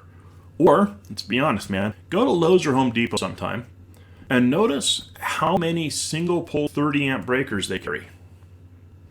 Why do you need a single pole 30? Hey, well, I got an RV plug. Okay, that's pretty much the only time though, right? So why can't they keep single pole 30 breakers in stock? Because people are replacing their 20s with 30s? If every time somebody did that, a house burned down, we would have a lot of burned down houses in this country. The fact of the matter is, that in and of itself might not burn your house down. I don't want to go out too far on a limb, but let's just be honest here, man. Romex NM cable, it's a 90-degree wire. It has to be. But we have to pretend that it's a 60-degree wire. That's a code rule because we're just protecting ourselves from ourselves. So for example, 12 gauge NM cable is rated 30 amps. It is. But we have to pretend like it's only rated 20. All right. Same second. When multiple cables are installed in thermal insulation, spacing must be maintained or the ampacity must be adjusted in accordance with 310.15 C1. This is kind of a dumb rule in my opinion. I hate to bash on the code too much, but let's be honest here. Let's forget the thing about thermal insulation. Can we read without those words? Where multiple cables are installed without spacing must be maintained, or the ampacity must be adjusted. It doesn't matter if it's in thermal insulation or not. If you run cables bundled together without maintaining spacing, you have to do what? You go to 310.15 C1. It doesn't matter if they're in thermal insulation or not. So this rule kind of like, Then it goes on to say, if multiple cables go through the same wood framing opening, like this, then the ampacity must be adjusted if the hole is sealed with fire caulk or sealing foam or bubble gum or whatever. It doesn't matter. Insulation, doesn't matter. So you have to apply an ampacity adjustment. Here I have 3 14 2 cables. So that's 6 current carrying conductors, right? We count the neutral on a 2-wire circuit. You don't count them with shared neutrals. So I've got 6 current carrying conductors. I have to apply an ampacity adjustment. These are 14 gauge, which is a 25 amp wire at the 90-degree column.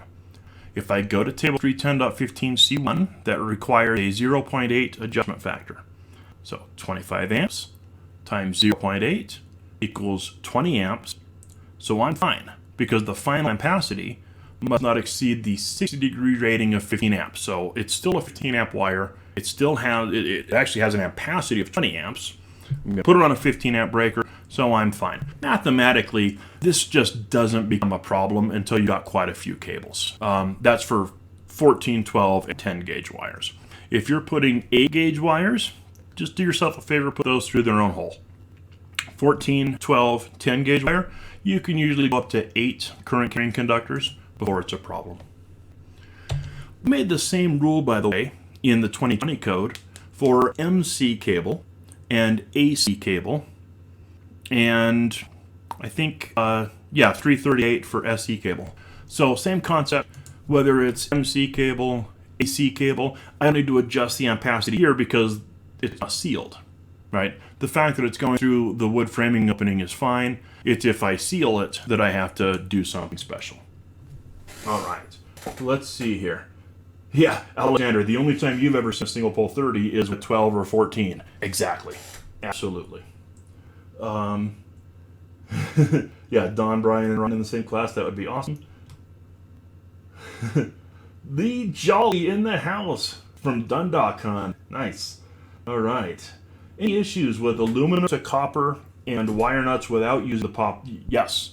You do not build your own copper to aluminum wire nuts. I don't use the word wire nuts because that's an ideal trademark, but you do not build your own twist-on connectors by putting no locks in it and calling it good.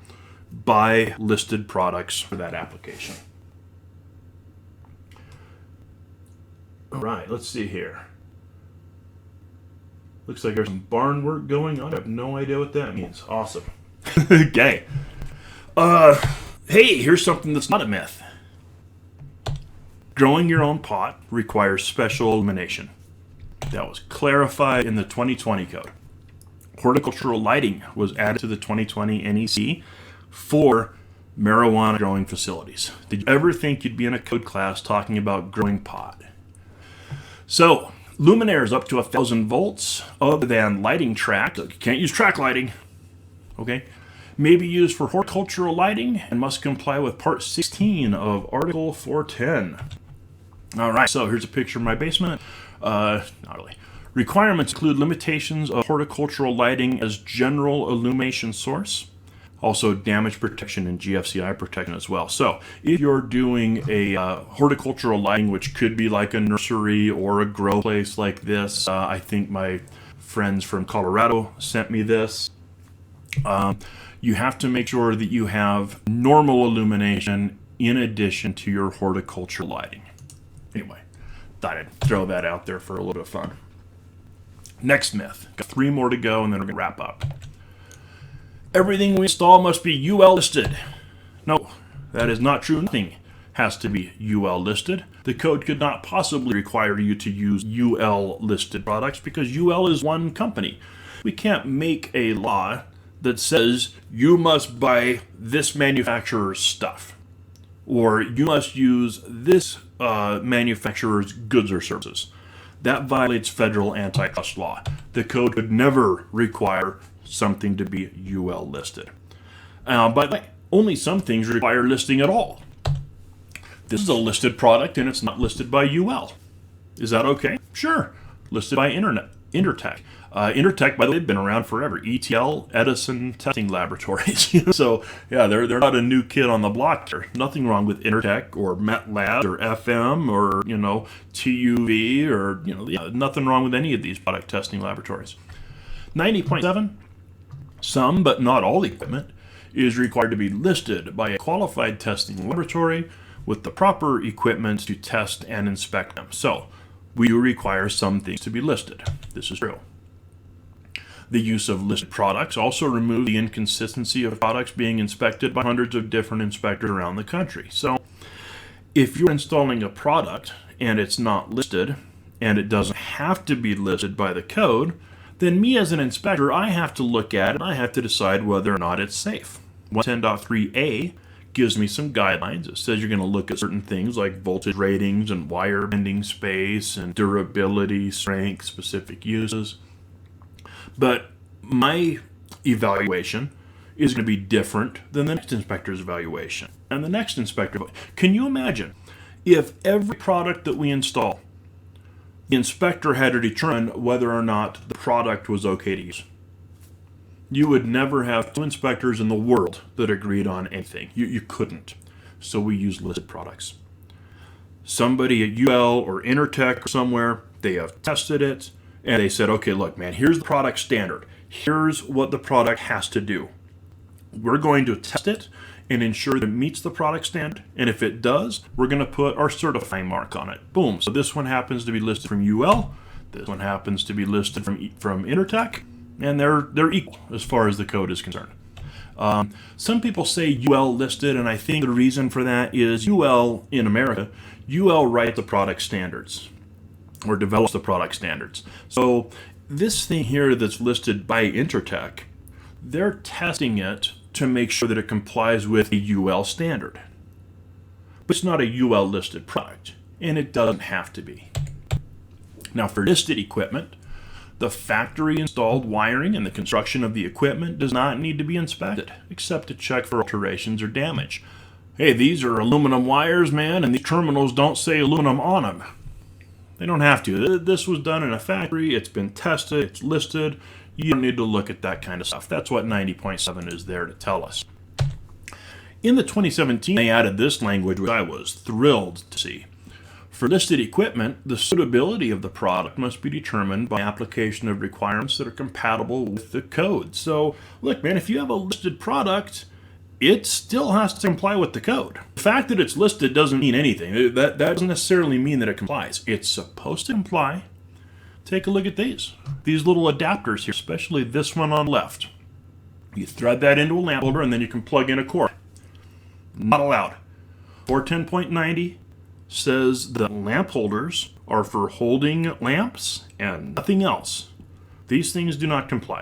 None of them. They're adapters for lamp holders, and they don't comply. Are they listed? Yeah, some of them are. They should be. Not supposed to be. That's what 90.7 says. So the fact that it's listed doesn't mean you can use it.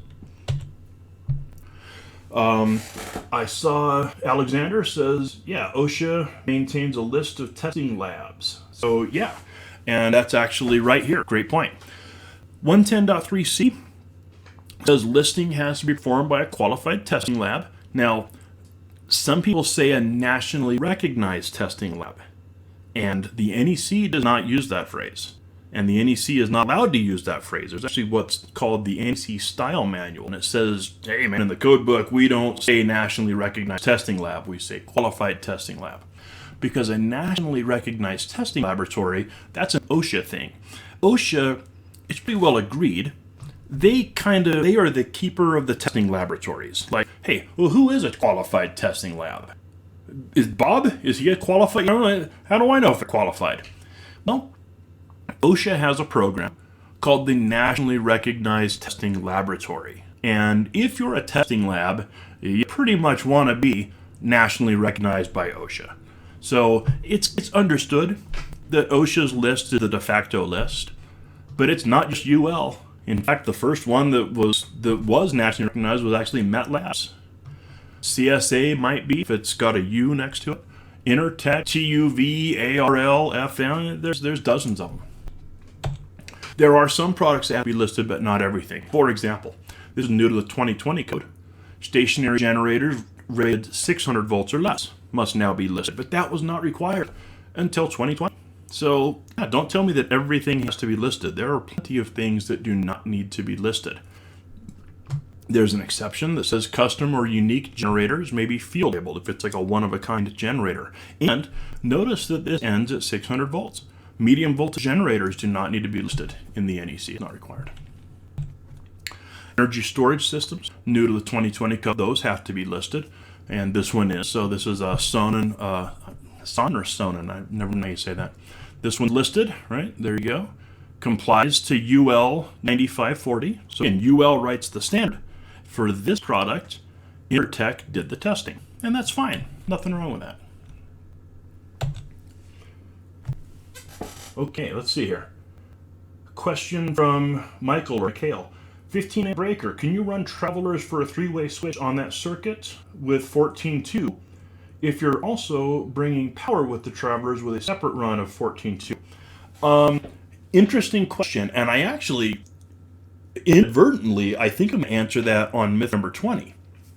But if I'm understanding your question, because I know you're limited with how many words you can type on YouTube. If I'm understanding your question, the answer is yes. But let me hit that here in just a few minutes. Myth number 18, cable trays are only allowed in industrial facilities. Not true. Cable trays are allowed anywhere. You could put cable trays in your house if you wanted to. This is the power plant where I teach every year, and for some reason they call this room the snake pit. I've never understood why they call it that. But cable trays can be used to support wiring methods containing conductors and cables. And the code actually says in this section they are not limited to industrial facilities. You can put cable trays in a house. It's not a problem. If we keep reading, cable trays and fitting must be identified for their application. Now the rest of the power plant looks like this. Massive, literally miles of cable tray. And it's all racked and looks good. Single conductors are allowed in cable trays, only as allowed in 392.10b1, and that's where people kind of get screwed up on cable trays. 392.10a, wiring methods. Hey, that's not an industrial site, right? That looks like some dude's basement. The wiring methods indicated in table 392.10a are allowed in a cable tray. Can I put SE cable like this in a cable tray? Yeah, absolutely. This is a basket-style cable tray, which the code doesn't really talk about, other than in, I think it's in 392.80, it says that basket and wire mesh cable trays are considered equal. So yeah, this is allowed as a cable tray. It's not a cable management system, it is a cable tray.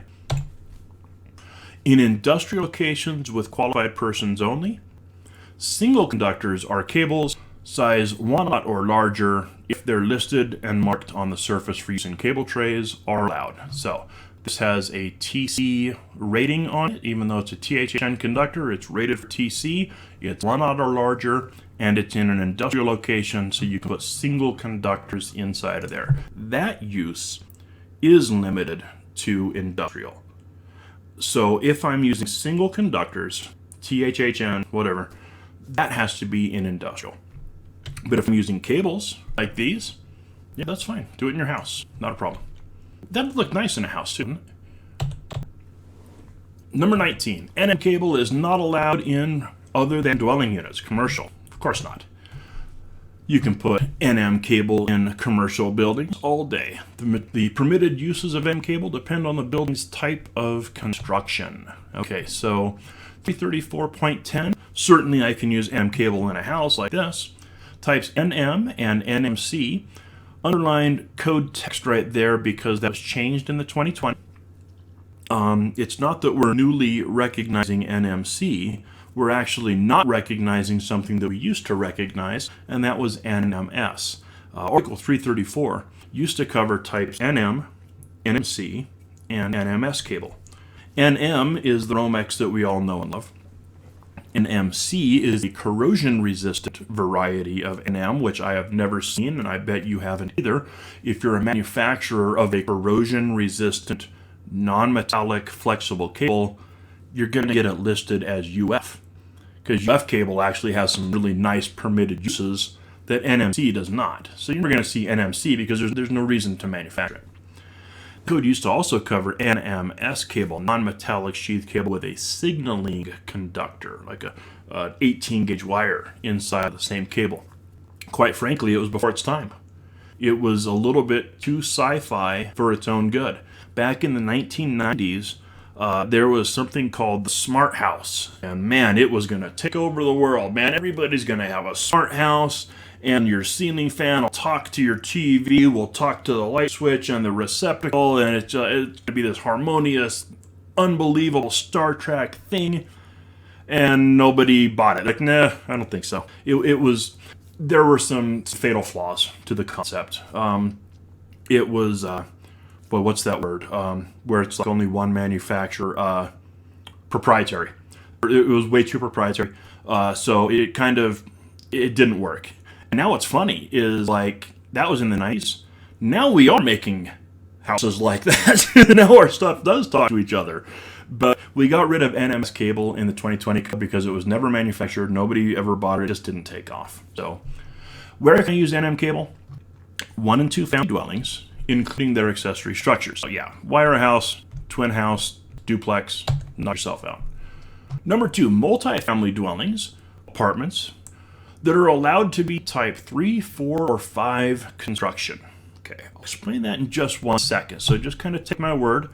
For multifamily, I can use NM cable if it's type 3, 4, or 5. In other words, if it's not type 1 or 2 construction. Okay, and I'll explain what that means. Item 3. For other than dwelling units that are allowed to be type 3, 4, or 5 construction, if you conceal it in walls, floors, or ceilings that have at least a 15-minute finish rating. Okay, so you can use NM cable in a commercial building, but you do have to conceal it behind something that has a 15-minute finish rating, which is basically half-inch drywall. So put it behind half-inch drywall and you're good, as long as the building was not required to be type 1 or type 2 construction. Now, this is what types 1 and 2 versus types 3, 4, and 5 construction is. And really, all that we have to know as electricians, we just have to know what type 1 and 2 means. We don't have to differentiate 1 from 2. All we need to know is this. Types 1 and 2 construction are non-combustible. Concrete and steel. Whole building, right? Not just the structural elements, but the non-bearing walls, interior partitions, right? In other words, NM cable is a combustible wiring method. You can use a combustible wiring method in a combustible building. Wood. If the building code requires the building to be non-combustible because of its size or its nature, right? You're making a dynamite factory right next to some dude's house. Yeah, you don't get to make that out of wood. That has to be concrete and steel so you don't kill the neighborhood.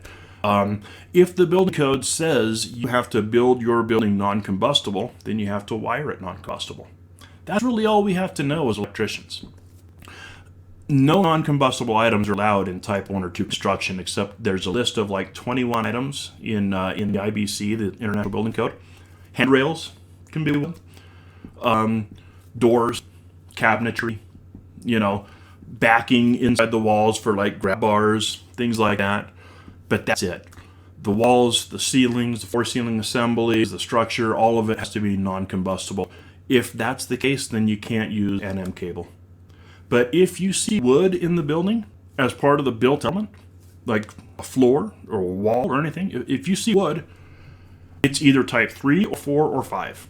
It doesn't matter which, because the rules are you cannot use NM cable in types 1 and 2. You can use it in 3, 4, and 5. So it doesn't matter, well, is that 3 or is that 4 or 5? Who cares? It doesn't matter, because you can use NM cable there. Does that make sense? Perfect.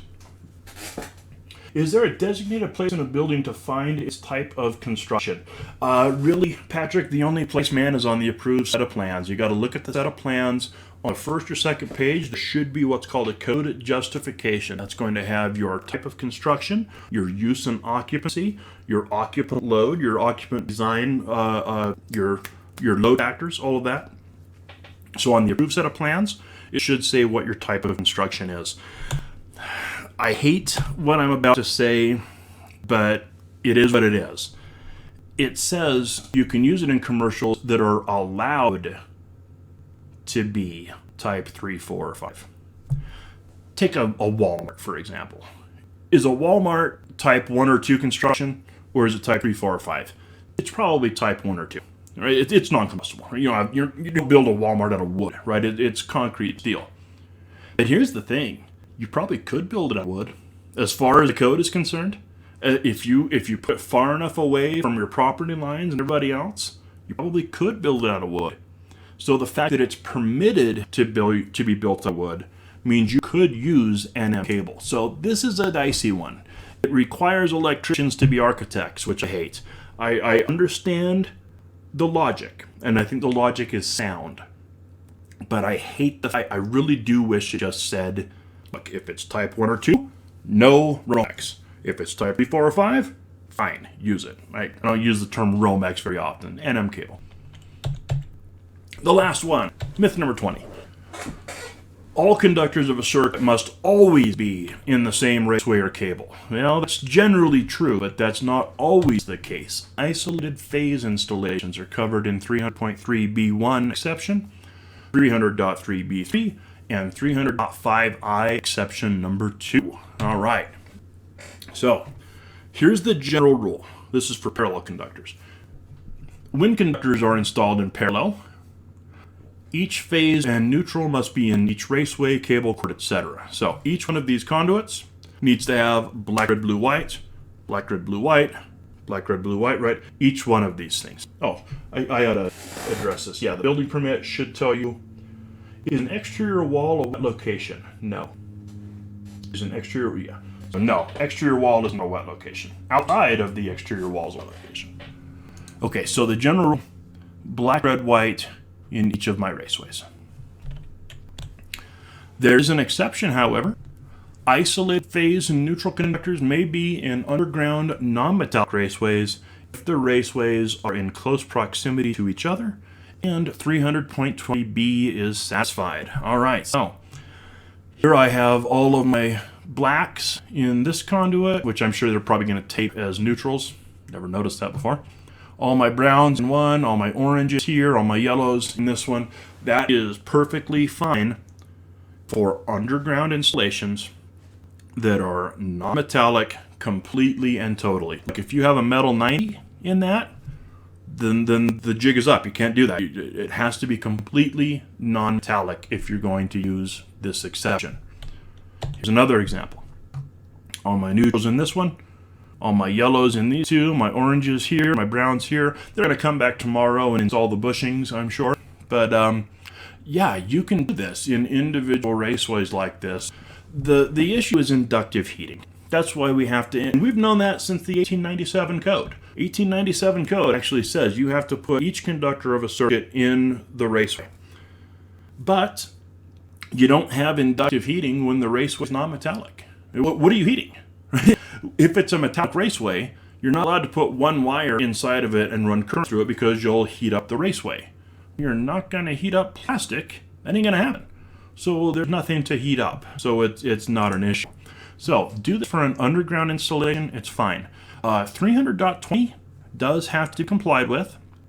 300.20 would tell you if this enclosure had a solid bottom, then we would have an issue because that's steel.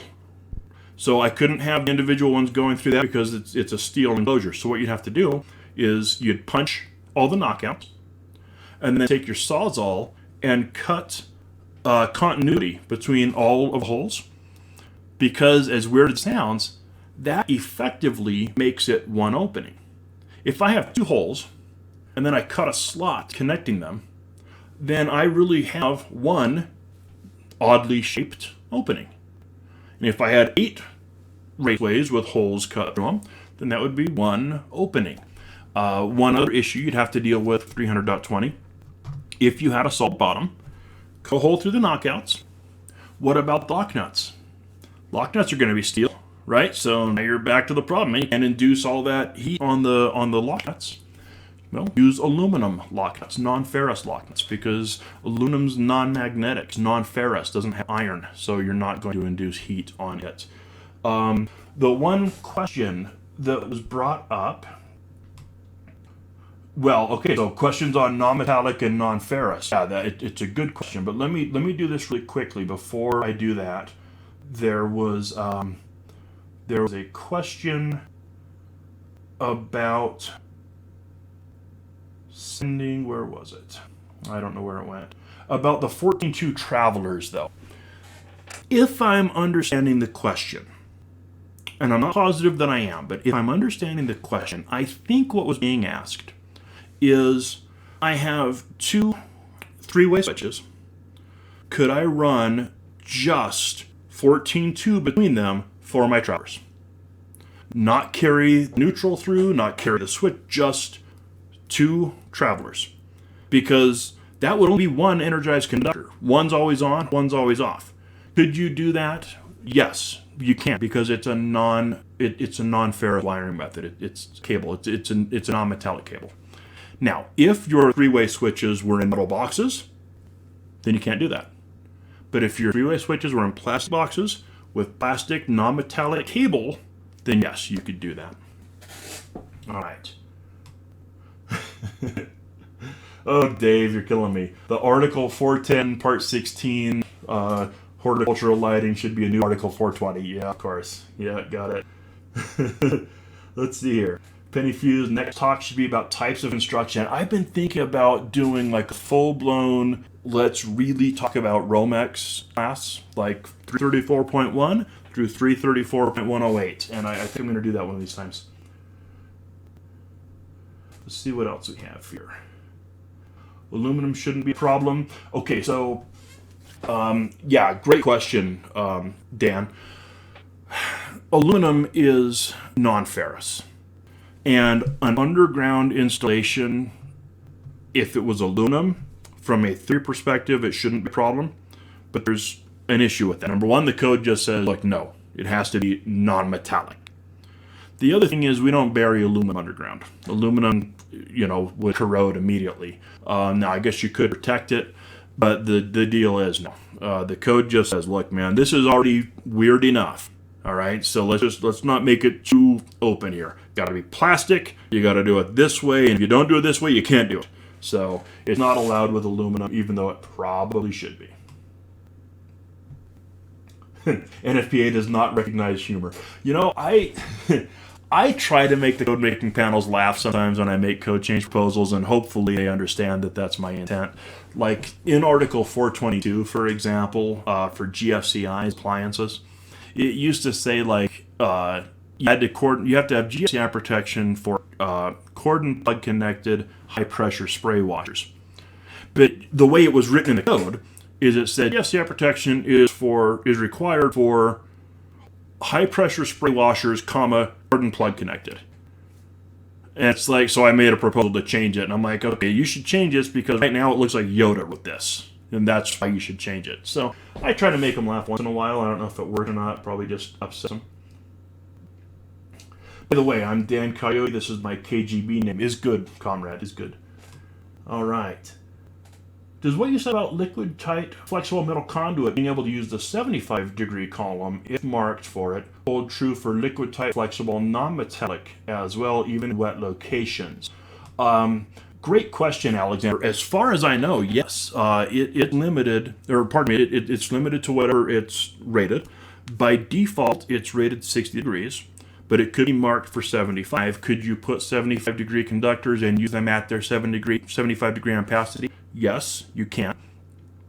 The 2020 code made a change that was a mistake in 356.10. It's really not a problem, though. It would be a problem if it was in 356.12. Uses not permitted.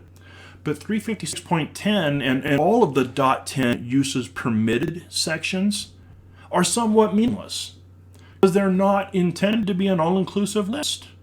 It's like, hey, you can use it for this and this and this. Well, I can use it for anything I want as long as it doesn't say I can't do it in the uses not permitted.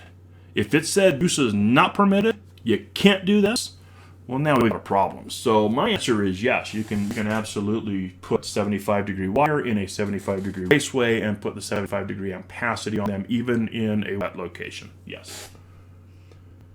All right. Actually, my boxes have hole in the bottom for draining. Yep, absolutely. Can you run SCR cable and an extra conductor in its own conduit to make a three-phase feed to a panel? Great question. No. The answer is no, you cannot, because you would have to have them in the same cable or raceway. They're in a cable. So, no. The answer is no. They have to be in the same cable, not just the same raceway, but they'd have to be in the same cable. All right. I think I've got everything from YouTube. I feel terrible that I was not able to get the comments on my YouTube feed or on my Facebook feed. I feel absolutely terrible, and I don't know how to address that. I love you guys on Facebook. I wish I could see your comments. You're probably telling me how stupid I am and everything, but I still wish I could see them. Anyway, I think that just about does it. It is 9:02.